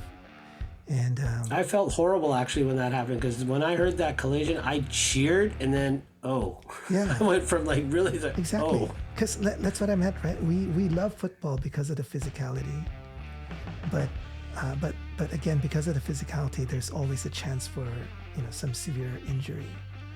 So that's tough, right? Yeah, just thankfully they got up on their own power and walked off. Yeah. All right. So then it's Calgary's ball. Here it is. It's 3rd and 9. They decide to go for it on the third down.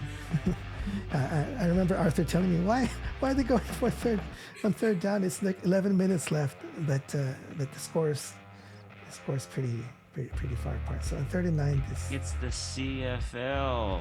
I know, with a 20-second play clock. But anyways, it's Dave D. Yeah, Greg's favorite. 39. This happens. Betts fires out of there like a cannon, pushes Meyer up into Menard's hands. The way he draw it up. That's probably the loudest I've heard BC plays. That sack. It was like everyone wanted a pound of Calgary flesh, and they got it. Yeah. I mean, look at the elation. You don't normally see that much elation from Betts. You see some celebrate, like, when he, the bye-bye and the salute, but this was pure elation, and I loved it. Yes. I think it's just as loud as the Ottawa comeback, remember? Oh, I mean, that was pretty loud, and people had left by then. People had left by then. That's true. At least there were still 30,000 people there, you hope. Yeah. This was like weird, like everyone's like, we want a pound of flesh, we want a sack. Yeah. And that's good. They couldn't have happened at a better time. Yeah. And this is the killer instinct, right? Which we didn't see a lot the whole season.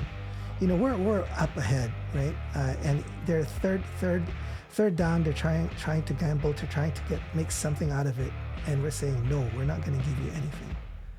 And that's the killer instinct that we need, right, to win championships.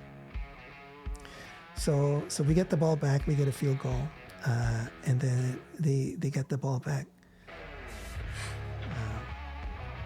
This is a 1st and 15 on our 24.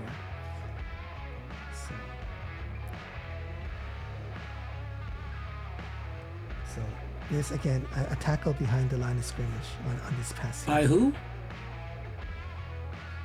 Let's see who it is. I see the number two. So lucky. And that Betts guy, they're right there to support his teammates. You gotta love it. Yeah. So that was that. Here's another one. Another defensive play. This was it was a pass, and Peters just got enough of the ball to bat it out of the air. That's the difference. VA can make that kind of scramble play, breaking out, lobbying it, but Mayer just doesn't have that kind of time. Was anybody else wondering if we were going to hear the words command center there? Because I was. So I was looking for a flag on that one. And I'm not saying we deserved a flag, but I was just the way other calls had gone that night, I was like, oh no, there's going to be a flag. Yeah. Okay, here. So now it's the 3rd and 21.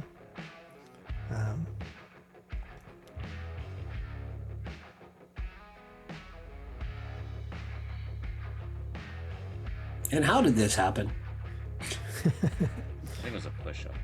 Yeah, it happens, but there was a holding. It was a push-off. You see it, right? There. It was a push-off. Okay, let's see. Pushed him off right there. Right as when he was about to jump, he pushed him. Should be offensive passive. Right there, push off. Oh, yeah. Good call, Arthur. Good call. That's why he couldn't jump. Yeah, because he turns and says, hey. Yeah. Yeah, and then that guy's pushing. And of course, no call. Asking for that call there. But it was negated. Go ahead, yeah. This is where I'm going to say. This officiating. I mean, I've been on this for a few weeks. I've had enough, right? I think there's another call. That's another call. I know it's coming up. Yeah. But this officiating, I have to say, I have an opinion. They get these CFL officials from, the rejects from the figure skating coaches. It's pretty high level officiating at the figure skating. There's a lot. It's usually pretty fair to say there's been a lot of interesting calls there. And after what I saw yesterday night at the MLS Soccer, at the Whitecaps game. So I would say the CFL officials are just barely better than those two. So I have to give them kudos. Ooh. Serious kudos, because, you know, you're better than figure skating officials. And you're better than that MLS Soccer. Like, soccer or football internationally, there is terrible officiating, especially in CONCACAF. It's unbelievable. But CFL officials, you guys are slightly better than those guys. Well said, Arthur. There you go. If CFL officials, if you're listening, Arthur just gave you a thumbs up. You're much better than... Give you a thumbs up. Slightly better. Slightly better. Okay, not Slightly much. better. Slightly better than figure skating officials. Now, are we talking amateur figure skating officials? See, I would say probably amateurs are better than the pros, but at the top level, there's a lot of politics and cash transactions We'll happening. call it financial opinion You swaying. scratch my back, I scratch yours. You vote for my country, and I'll kind of vote for yours in another competition. Oh, I pushed the wrong button for the score. I pushed the 1 when I should have pushed the 7. Oh. Okay. All right. So, okay. Sorry, you were going to say Roland. No, I think I said that this play was called back anyway because there was a holding. They got something right. Yeah. I mean, yeah. They, Okay. they did, yeah. They did. And it was a pretty obvious holding right here. You'll see this guy Yeah, gets... it's pretty obvious. Gets, Like all the other ones that they missed that evening. It's turned around. He only held him back from the horse collar. So, like, I mean, like... Yeah. So they end up with a field goal on this drive. We get the ball back. This one here, Adams rushes again for 14 yards. I was getting really nervous here because Oh, okay. That was Judge. yeah, Yeah. it was Judge. I mean, it was a very gentle tap there, so it wasn't. Oh, that's a tap? Mm. Yeah, it's a tab. He could have come in helmet first. He could have come elbow down. So he did what? Face mask and forearms first? And he helps Well, him he's up. already Helps him up. sliding. And Vernon gives him a tap. Yeah, he helps him up. So You Next remember time you that? slide, next time you that's slide in, Greg, next time you slide in like that, you let me do that, Fair enough. you'll feel it. But I'm just saying, It's not hey, nice. I'm saying that's a lot better than that elbow that Saskatchewan guy dropped on his thigh. I mean that was kind of Well, I then don't that would be 15 yards. what wasn't that game. Remember he got that elbow right in the back or the back of the thigh. Remember he had that Charlie horse the rest of the game. Yeah. There was no call on that. yeah, Judge just kind of came in. I don't know. I'm okay with that. I'm okay with that. yeah. But I'm not okay with Adams still being in the game at this point. Nope. So Roland was going ballistic beside me, man. I wanna What win. is he doing? This guy, he's gonna get hit. we already Well, I won. thought Roland just wanted another hot dog. I didn't hear what he was saying. We already won this That's game. you, buddy. We already Don't won project this on game. poor Roland. We need to win Winnipeg, right? And we need Adams in top form for the next game. So anyway, next play here is a 15-yard pass to Hatcher. So, Love that beautiful. ball security. Just Yeah. make sure it's not being dropped. Yeah, I noticed. Well, in at that this- time, that's self-preservation now, right? Yeah, Because you just want to make plays, run out the clock. You don't need to score points, really. but I saw a lot of catches in this game. Not all, where it's a catch and then drop, catch and drop. Yep. Because they were already a lot of the catches were past the first down marker, right? Who is the guy touching Hatcher there? Is that? Number 2. Number 2. Oh, Moxie. Okay. See, he could have just. I think Calgary's. Well, I mean, Calgary's- he's down. I mean, you're not Yeah, going to hit him. yeah, It's going to be. Wow. It'll be like Not just personal down; foul he's in a on his- fetal position. Yeah. No, but he's remember, given- yeah. Josh Woods kind of dropped on the guy, which you can because he wasn't touched there yet. I don't think was he. He drops it if he's not touched. he You can wasn't hit touched. him. He wasn't touched. You can't hit him when he's on the ground. that'll be unnecessary. Well, you guys were happy when Woods dropped on the. But hey, that's what mind you. That Well, was no. Don't forget, it's the two Lions missed him. Yeah. And Bagleton was still. He survived. He was landing on the ground. And he was gonna. But get then up. he could have got up. Yeah. Like this, Hatcher's given himself up. That's a bit different. Yeah. But I'm just saying he could. I mean, but I'm glad he didn't. Yeah. Are you trying to give Calgary guys a benefit of a doubt? Were you eating some blumbles over there, Greg? Come on. I'm just saying Moxie could have been meaner, and I'm just glad he was. He could have been meaner. I mean, that would be pretty egregious because, Hatcher's totally giving himself up. But yeah, sure. You saw how they were hitting that last game of the season. Yeah, but I think that would have drawn a penalty Right. if Yeah, probably. nice. Well, you never know though. Look, I'm not going to say we're not going to say anything about the figure skating people. All right. So then next play, here, Adams gets sacked. So Greg is. I mean, Roland, you're going ballistic. I know. I mean, we're lucky that sack was a gentle one, and he didn't twist his ankle or anything. But imagine if that happened. This victory here would have been bittersweet, right? Mm. So When I saw that on the broadcast, if say this play was say second quarter, heat of the game, Mizell whiffed on this one. Mizell has to do a better job of picking that up. They said on the broadcast, Judge makes himself small, he hides. Mizell still could have done a better job picking that up. yeah. That was a good move. I mean, Mizell was on the left side of the formation. Had to come to the right, and Judge came in pretty quick, and then pretty much nudged him toward VA. But Yeah.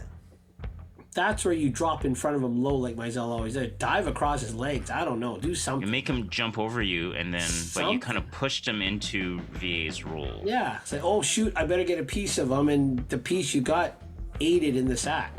Yeah. Yeah. Yeah, I mean, he showed some good blocks earlier, but yeah, it's still not 100%. Okay, The only sack they gave up the Yep. whole game. true. So kudos to the O-line. Okay, then so we go for a field goal, but we missed, and so Calgary gets the ball one more time, and this is their drive here. This one is a second and inches. I wanted to show you here. We actually get a sack, but it gets negated. It gets This is negated.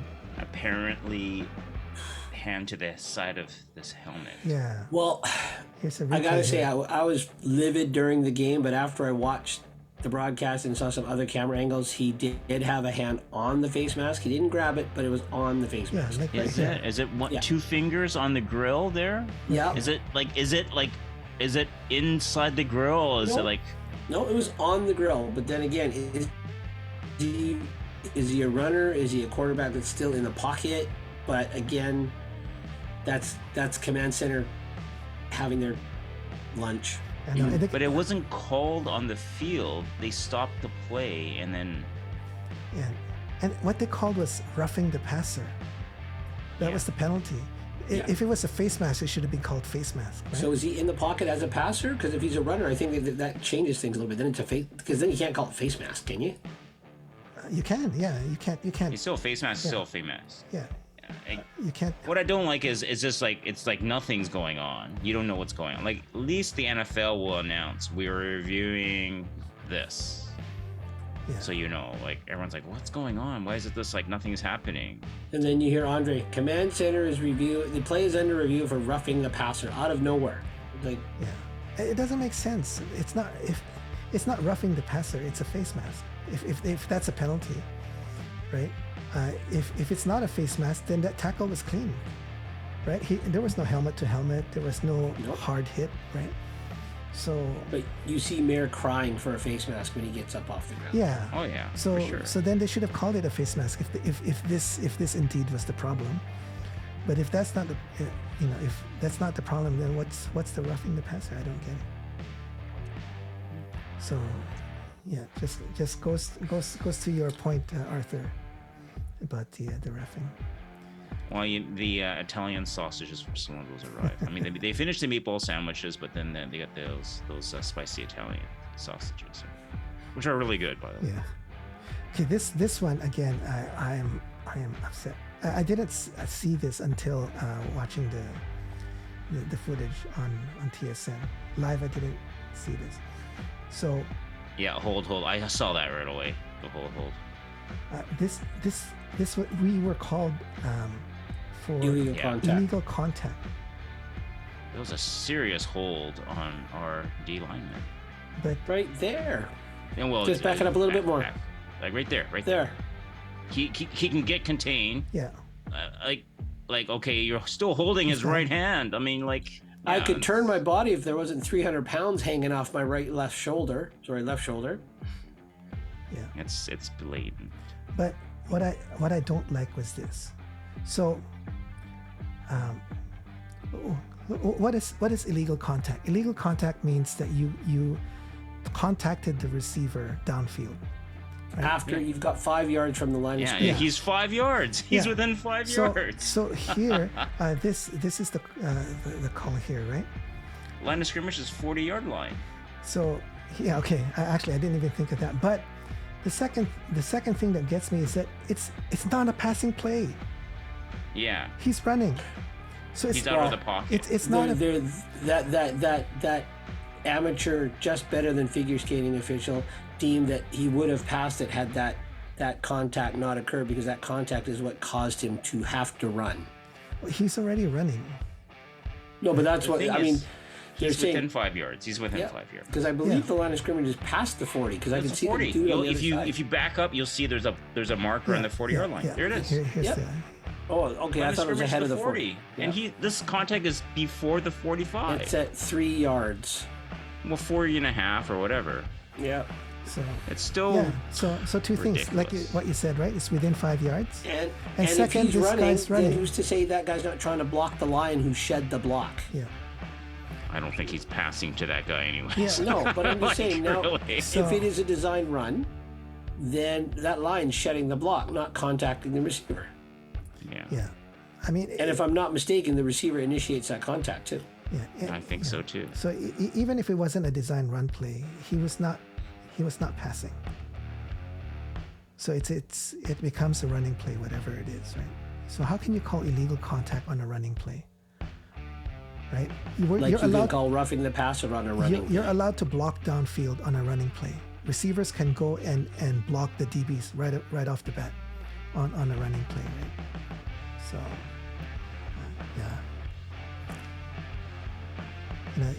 it's garbage time, but they still they get a touchdown out of this drive.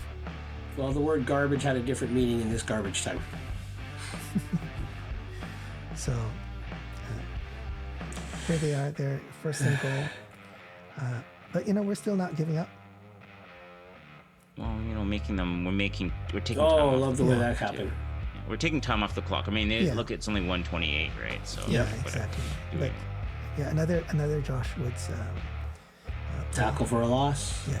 So then they get a touchdown. They also convert on 2 points, and then here's the onside kick. So I like the fact that they put everyone on one side except for one guy. It's like all or nothing, right? Katoy, catches it and pulls it down. But it was pretty close. If you look at it, there's another Calgary guy here that's jumping up for the ball, but Katoy still manages to get it. So yeah, good play. And then this are 30 seconds left. We're punting the ball, and I wanted to show this because this is beautiful. At first I thought this was going to be an illegal punt. Well, actually, something funny happened here too. So here we are lining up, and everyone's just kind of standing around. But if you look at the play clock, the 20-second clock is counting down. No one's doing anything. There's this Calgary guy here waving his arms, and then it gets to 0, and then we get called for time count. Now, normally a time count within the last 2 minutes, it's a loss of down, but we got called for unintentional time count. So, intentional time count? No, intentional. Intentional? Is it well? Because if it's, which is why it was a 10-yard penalty, not 5. No, Yeah. I thought Because I only heard time count violation, and I saw 10-yard penalty, and I'm like, what? Okay, I thought it's a loss of down. Oh, I guess it's 3rd down. You can't lose any more downs, right? Yeah. Unintentional 10 yards. Yeah. Unintentional 10-yard Unintentional. penalty. Wow, when did time count become 10? But Well, I don't know. It's but Is time count delay of game the same thing? yeah. Well, delay of game is a loss of down, right? For the last 2 minutes. yeah. Anyway, didn't make sense. I didn't understand what was happening here. So then we reset, and then we kick it up. So I think even Adams here was kind of wondering what's happening, right? All right. So last play I want to show you. Last video is Doman on the victory. So Yeah. just this was a great season. I mean, regardless of how it ends next week or the next 2 weeks, it was still a great season. At home we got 30,000 over fans in the stadium. So yeah, wonderful. Lots of new people coming into the stadium. So overall, great season. Not over yet, though. Not over. Let's keep it going. Let's keep it going. Great home. A lot of Swifties came to the stadium like Roland. There was a bunch of people, a few rows ahead of us, who don't look like your normal football, game attendees. They look like Swifties. Yeah, they yeah. So I didn't want to stereotype, but yeah. You leave that to Greg and I to be controversial. All right. So Passion Corner, Greg. Yes, sir. Okay, take it away. Leo's Legion, here is another Passion Corner here. I missed you guys last time I was out with some technical difficulties, but we're back here. Here's where we hand out the props and the poops. And well, what can you do when it's a Western semifinal victory?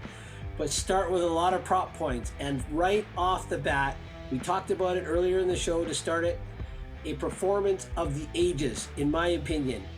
Lead the way, all the way, new way to play VA. Vernon Adams. We had an incredible game. 3 touchdowns on your legs, 2 touchdowns on your arm, but you delivered what I asked for. It says in the good book, ask and ye shall receive. And last week I asked for Vernon Adams to play a shorter passing game, to get rid of the ball quicker, to use his legs, and to take what the defense gives him. And I'll tell you, just happy to see it. They said on a couple of broadcasts and some articles that I read today, VA was out of his head, but playing out of his mind. He was decisive, he was patient, he took his time because he had time. And that was, kudos to the O-line for that, but I'll get into that later. He didn't force any balls. And my good brother Arthur sent me a game breakdown from the Lions website that's on YouTube. The Lions are mic'd up. It's a quick kind of synopsis of the game. Vernon is heard saying as he comes out of the tunnel, boys, tell me if I'm holding the ball too long. That means that man is dialed in and ready to go. And Vernon, let's keep Mr. Adams Sr. with you the rest of these playoffs. Second prop point I got to give is to Vernon's number 1 target, and that's our man number 4, Keon Hatcher. 195 yards against the Stamps. I think he's got their number because I believe there was a game earlier in the season. He got 170 yards, I believe. But he just is able to get behind that secondary, find the seams, find the soft spots, beat his man, whatever he is. I think his secret weapon is having Mom in the stands because she was here when he torched Calgary last time. So if we need to get Mrs. Hatcher up here, get her up here to keep Keon on his roll. And wow, we talked about a performance of the ages. This, to me, was a coming out party. We discovered a diamond in the rough that's been here the whole time. Well done, good and faithful warrior, and that is our man, Joshua Woods. Man, what can we say? He was everywhere. 11 tackles, 3 tackles for losses, pass breakups. He was there before the ball even got there. I swear he must have had the Calgary playbook in his back pocket. He took over the linebacking spot in the middle because of necessity due to injury to Ben Hladek, and Josh Woods was a difference maker. He was everywhere, and I hope he continues that heat-seeking missile mentality going into Winnipeg. I hope he is in Brady Oliveira's back pocket the way he was in Kadeem Carey's back pocket, because as the game wore on, Mr. Carey didn't look too interested because he knew Josh Woods was going to be right there to make a difference. Josh, good on you. And I just want to throw out some honorable mentions, special teams, and to Mr. Archibald, starting this game off, as we say, with a bang. That hit to start the opening kickoff, well worth my price of admission, and that got the team fired up. And that energy, that intensity, that X factor that we said this team needed was there from whistle to whistle. So good on you guys. Take this, build on it, brick by brick by brick, and let's take it into Winnipeg next week and bring it home. I'm out. Wonderful. I just realized that the 3 guys' passion points was number 2, number 3, and number 4. Hey! That's pretty good. That's pretty good. Now, I was going to throw a dishonorable mention in there, but you know what?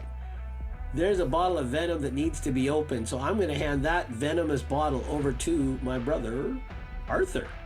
This side. Which bottle of venom would that Oh, be? which one? You got the multiple. officials again? Multiple bottles. We've done it so many times. Yeah. The only thing I'll add is I think the O-line played decently well. Yeah. Gave up that only 1 sack. They did some little screen passes that were able to get positive yards. Yeah. The run blocking, I mean, it's kind of half on the O-line, a bit on the O-line, a bit on the running back. Yeah. I mean, that needs to be improved, but I think pass protection, getting downfield, trying to make blocks. We saw some good attempts, Yes. and so I think that's an honorable mention. I think it's an improvement from what they had. And defense, I think the line is on defensive side. I think the D line, I think they did pretty good. I mean, when they had to pressure, they got sacks, they got pressure, and they bottled up that run quite a bit. Yeah. And that's not just linebackers; it's the 4th D linemen stepping up into those gaps or shutting blocks and getting a hand or 2 on carry. And then I love the gang tackling on the stopping the run. Yeah. I remember last week you said during one of your keys to this game, Arthur, was winning that battle in the trenches, and you would have been happy with the standoff. Yeah. I think our lines were a little bit better than Calgary's today, in my opinion. What do you think? Yeah, quite a bit better. Yeah, for sure. Quite a bit better, I would say. Quite a bit better. Yeah, and I'd say I think a lot of Calgary's rushing totals were more in the second half. Like I think at the half we were pretty close in terms of rushing the ball. Of course, a lot of our that's including Adams with Mizell. But in the second half, maybe Carey got a little bit more carries. But that's fine when you're up, 19 points. You can run the ball as much as you want. Yeah. And I don't think we can expect our running numbers to go higher. I think at this stage of the season, with the talent and the abilities that we have, what we did here in this Calgary game is good. We don't try to force the inside runs, but we balance out our passes with the short pitches out with the screens. Then they can't, because the whole purpose of having a running game is to not to prevent them from zeroing in on the passes, right? So if we can achieve that another way, I think we did that with Calgary. There was quite a lot of screen passes, quite a lot of short passes, and I think that did its job. Well, moving on, we're going into Winnipeg now. We did our job against Calgary's run. Now it's a bigger test. Yeah. Can we do a job against Winnipeg's run? And can I throw this out? Are you and I, Roland, willing to risk giving up the going over the top to Caleros and that group of receivers like we were to Mayer and this group of receivers? Yeah, I think... Okay, I guess I'll answer that first. I think the risk is a lot higher with Winnipeg. So I think we still need to get after Caleros, but our DBs need to be on point. They can't... it's not like Calgary where we can afford to lose a few deep balls. There they gotta fight for it. They gotta stop every single one. And even with that, a few will get through. But Caleros is a lot more accurate than Mayer is, a lot more confident. So definitely our front needs to get him off his game because that'll reduce his precision. But in spite of that, he's still going to have a lot more precision. So yeah, they got to be on top of that. The running play. If we did the same thing like we did to Calgary, will that be enough? That's a big question, right? On the run. Yeah, it's tough to say. It's tough to say. Will a saw-off in the trenches be enough, Arthur? I mean, that's the best I can hope for, honestly. With Winnipeg, their O-line's pretty dominant. If we can, yeah, 100%. If it's a saw-off, I think BC would take that, because that means that the Winnipeg run offense is not dominant. Because it's a stand. Yes, I hear you. It's a standoff. Yeah. And then that also means that the Winnipeg D lineman's not impacting Vernon Adams. Vernon Adams has enough time to make those short passes. Now, obviously, Winnipeg's going to see the tape, and they're going to flood those short zones. So that means that, and they're going to say, okay, can the Lions O-line protect you, Vernon, for about 3.5, 4 seconds? Because you're gonna have to do a double move. We're gonna have a more of a shallow zone, or we're gonna go man. So you need to do a double move. The receiver has to do a double move to get it open.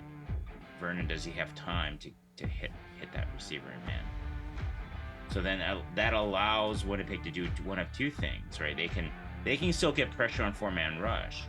They can blitz sometimes as well, but they can drop back Big Hill and those other linebackers into the soft spots where they already know where the Lions like to do, like what kind of patterns they like. Yeah.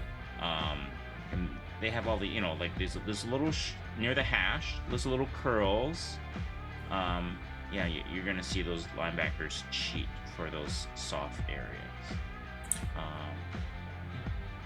So we would think scheming is more important for this game than it was the Calgary game to, again, do something different than what Winnipeg's going to see on film. I think Adams is still going to have that same level of game. We saw, we'll call this grade A Adams, this game against Calgary. Oh, yeah. 100%. Do we need grade A Adams or do we need A plus Adams? Can he take it to another level against Winnipeg? If he can go another level, that's great. But I think he just needs to do what he did on Saturday. Yeah, use his legs a lot more against Winnipeg, I think. Yeah, he has to. I mean, I think you don't need him to get. I mean, another level would be that'd be like ridiculously good, right? Like an A level Adams will give the Lions a chance to win. But basically an A plus Adams is like he's just totally dialed in and no one's something. Of course, you take that. But I mean, that's hard. I mean, Winnipeg has a good defense, right? Yeah. And they got some veterans. They know how to win, right? So it's not like it's just pitching cap. Just defensively, the Lions have to take it another step. Yeah. I didn't like that. I mean, yes, they got scored 30 points on them. Really, it was 22, and then garbage time. But 22, if you give up 22, effectively 22 points without the last touchdown, and the 2-point convert. Against Winnipeg, they're not. Some of those field goals will be touchdowns against the Winnipeg offense. Yeah. I think Oliveira's playing much better than Keon Hatcher this year. Yes. Like much better. Yeah. So those tackles that we're getting on Oliveira, if I mean, we got on Carey. Can we bring Oliveira down the same way, the same efficiency? Yeah. You know, I don't know. Oliveira's a better back. He's a bigger back than Carey too, I think. Yeah. So we'll have to see, right? I mean, Lions will have to play the game of the year to Yeah. beat them. Yeah. Well, I mean, if they're going to get, I mean, let's just say Woods gets in on Oliveira like he did on Carey, he wraps him. Then we need, like Roland talked about, that swarming defense to get there.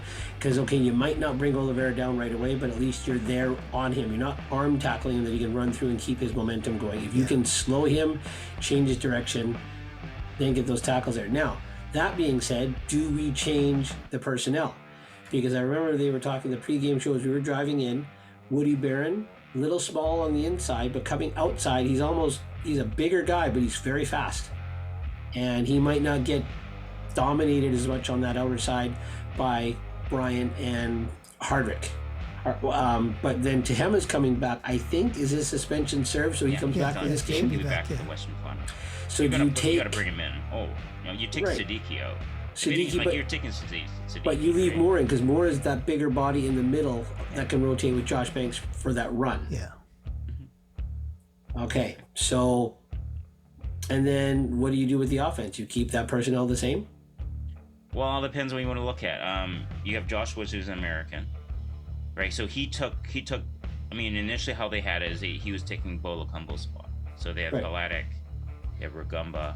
So they have two Americans in the linebacking core. Now with Halatic out, then you still need to play the second American at linebacker, which means it necessitates, then you have to sit left. But he could, as a starter, but he can come through and play. He can come through if another American is out, right? Yeah. So and I think that's what you need, right? You need more. I think you need the defense. The defense needs a lift, right? I think they'll need that other American as a starter. Well, they did say, with Woods playing the way he is and Varga, they said, that was a great, if Varga continues, that could be the next great young linebacking duo. But okay, so Varga's Canadian, Woods is American, and then, because I don't think Mojay started the Calgary game, did he? Because that was Green back at safety. I think Mojay was coming off the bench, or in some packages he was coming in. Right? Yeah, because the starting linebackers was Woods, Halatic, and Rugamba, correct? Before the injury. Yeah, okay. So I mean, they're gonna see if Halatic how his knee holds up through practices, and does he have enough strength to? I mean, if he's 60%, is that good enough to bring down Oliveira? Might not be good enough. Might not be good. I mean, maybe you hold them off until, like, if they beat. I mean, you hold them off if they can win the next game, right? Yeah. You have them maybe for the breakout. So. Josh Woods a little bit bigger than Halatic, little kind of stockier. Halatic looks thinner, lankier to me from a distance, but I don't know. They're both lanky compared to Big Hill. But everybody's lanky compared to Big Hill. But Woods looks faster though.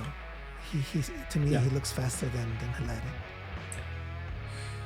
But again, maybe I'm hoping, Adams running around in those short passes, maybe you tire out that Winnipeg linebacking core the same way you tired out Alway and Judge. Yeah. Because can Big Hill, yes, he's a little more seasoned, but he can be overly aggressive too, can he not? Yeah, he can. I mean, Alway and Judge had really good years, so I mean, I don't think there's really much separating those two with Big Hill. Just Winnipeg. Other than experience. But I mean, I think, yeah, of course, in a big game, Big Hill's going to be there. But the question is, will Winnipeg give Lions those soft zones? And then stick to those soft zones? I think Winnipeg's more dynamic scheme-wise, and they do different things. They'll go they'll mix it up. And Adam, if you give Adam steady diet zone defense, he's going to rip you apart if he's on, right? Because it's just empty zone, boom, I'm hitting you. You know, it's like if you got it, you have to be more dynamic, and I anticipate Winnipeg being much more dynamic in their defensive play calls. Yeah. The Lions need their offense to kick butt, and they get so much momentum. They're ahead, and when they're ahead by 3 scores, then you're taking the run game away from Winnipeg. Yes. And you're forcing them. Yeah. So that's what you want. Complementary football. Yeah. And again, all 12 men committed to stopping the run doesn't mean putting all 12 men in the box. It just means all 12 men doing their job properly. That's right. Now, Winnipeg putting that 6th and sometimes 7th O-line in there, O-lineman, might be a little more harder to crack that wall than the Calgary, because Calgary used 6 and 7 O-linemen too. At times they did, yeah. At times, yeah. And we were able to kind of, again, at least like you said, if you can get a standoff with that, we should be happy. And I mean, maybe, just maybe, the longer we hang around the game, if Winnipeg can't put us away, if we're just hanging around, that'll help build our confidence too, right?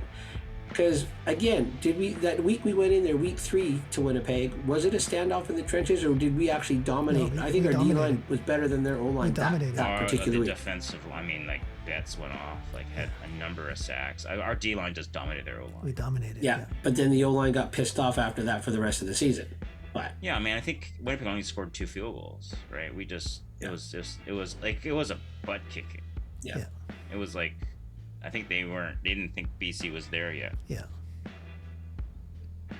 Yeah, well, then we need to show them that we're here yet, that we're here now. Yeah. Well, because they will be lit. So should we say the P word? Yeah. Sure. P word. Okay. Prediction, or should I say Spalum? No. Yeah, let's hope we get. There's no Winnipeg eateries heading off to Toronto this week. I don't know of any. I'm sure there are some that the CFL officials like. There's more figure skating rinks in Winnipeg than there is Calgary. I don't know.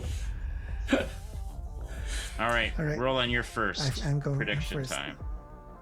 So I think we're heading in the right direction. Definitely, we're on the upward trend. Can we do a repeat of the intensity and the hunger? I think we're going to need to if against Winnipeg. Repeat the same intensity, the same hunger. We want to start out strong and get a lead. I think that's very key. If we get behind, then it's going to be tough in Winnipeg outdoors with their crowd. So the key to me is we play offensively. We play the same, with Adams having an A game. If we can come out strong in the first quarter, first half, I think running, we're not going to be able to run down the middle more than what we did this game. So the schemes have to continue to adjust for that, so that they can't key in onto our passing. Defense, we need to see what worked well in that first game and try to replicate that. Get Collaros off of his rhythm.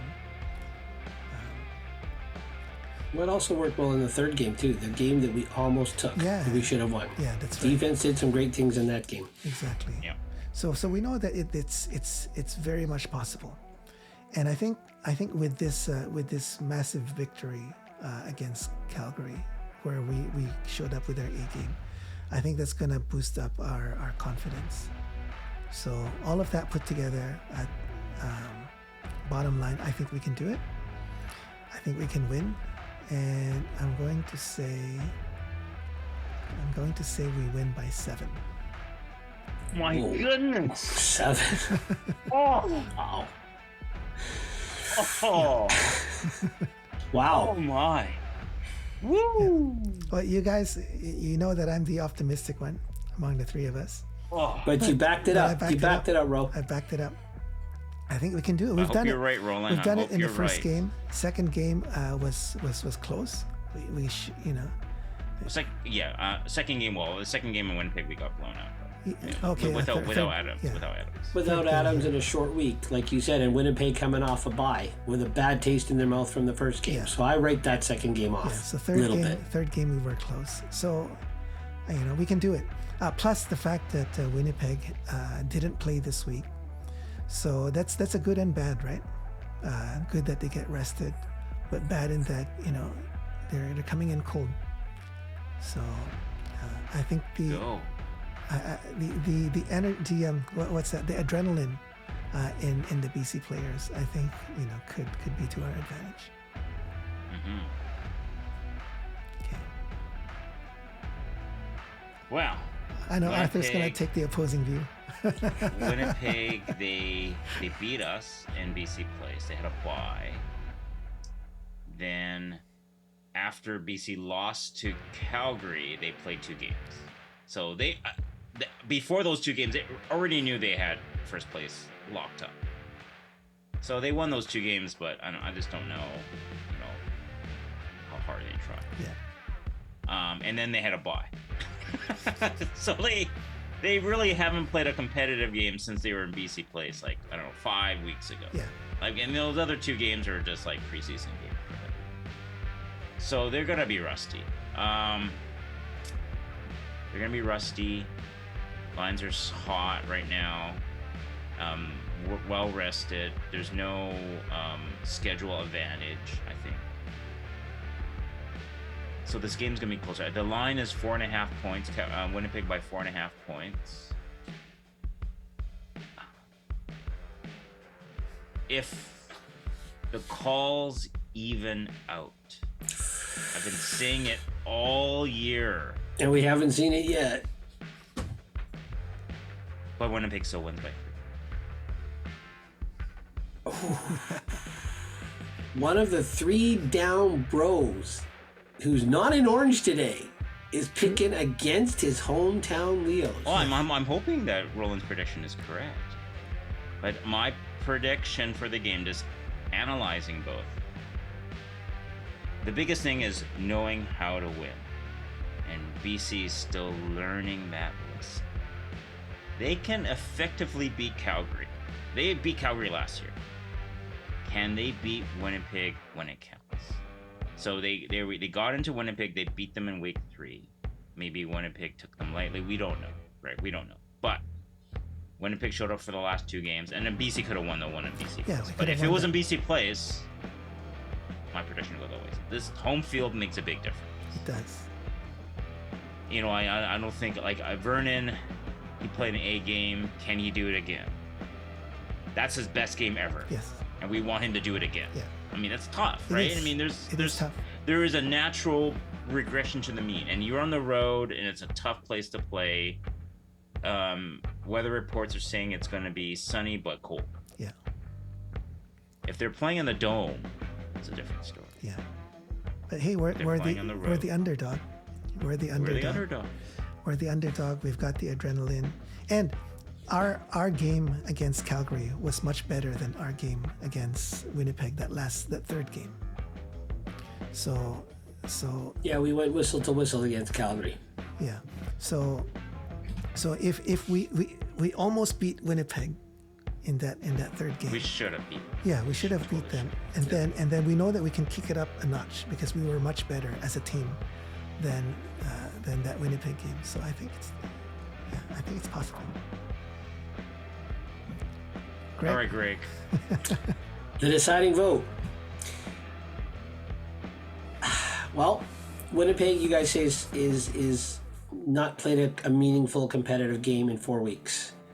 But 5 weeks, yes. 4 or 5 weeks. But because they know how to win, I don't think they'll be rusty. Yeah. So the Lions cannot afford to start slow. They can't afford to regress at all. So I know all you guys have said what the Lions need to do. I'm going to be the negative Nelly and say what the Lions cannot do. They cannot afford to go back to the wait for the big plays to develop. They cannot afford to get into second and long. I am so sick of seeing Willie Jefferson knock down VA passes. They have to be, again, I think that short to medium passing game and let the playmakers do what they do. The speed's not going to be the same on the Winnipeg Tundra that it is in the Dome. But hey, cleats have come a long way. So if the Lions stay away from regression, if they keep the aggression up there,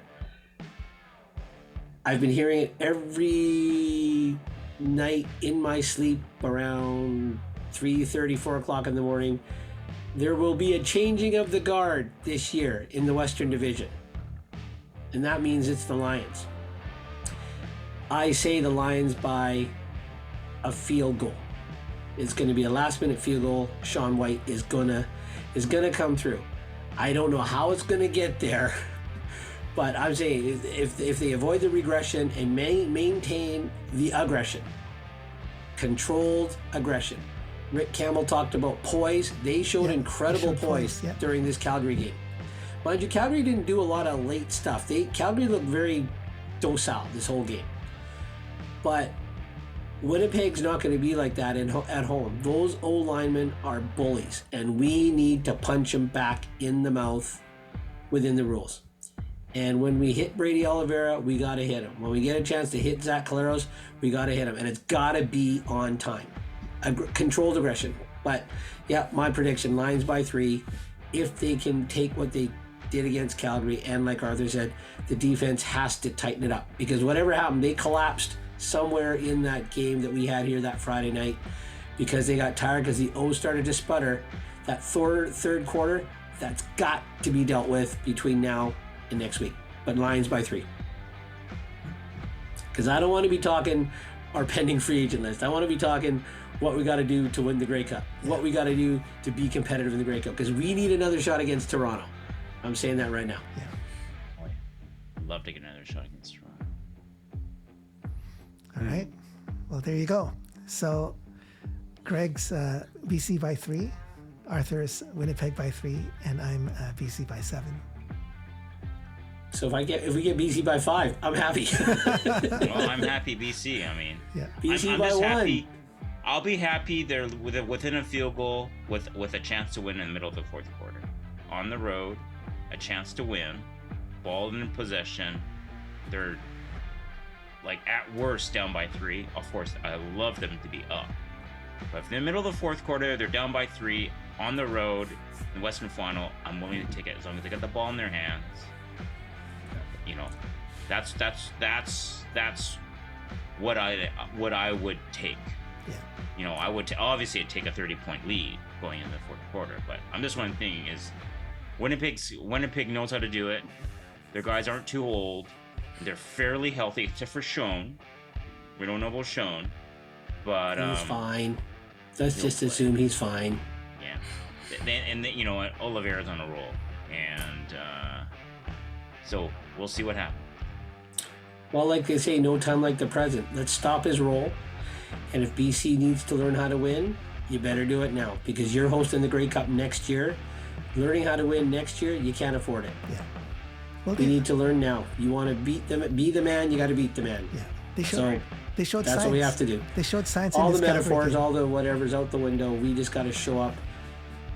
Yeah. And punch Winnipeg in the mouth. They showed signs in the Calgary game that they're learning how to win, right? Yep. When they were ahead, they didn't let up, right? Defense was, other than that penalty-aided drive, defense was not letting up. So those are good signs. I think they took steps this year at being at Winnipeg's level or better. Right? They took steps toward that, right? With their one win and their one very narrow loss, they showed better against the Bombers than like last year. And then if you add the Calgary performance, they have a bit of a roll. They know they were so close. Dom just needed to go down. Yep. Yeah. Well, right. Really, they needed that 3rd down and 1. First and goal at the 2. They just need the fumble. Yeah. Right. Well, if I talk about the X factor. Like taking it personally, looking in the mirror, taking it personally to a man. they got to add to that X factor that they are sick and tired of coming up short against Winnipeg.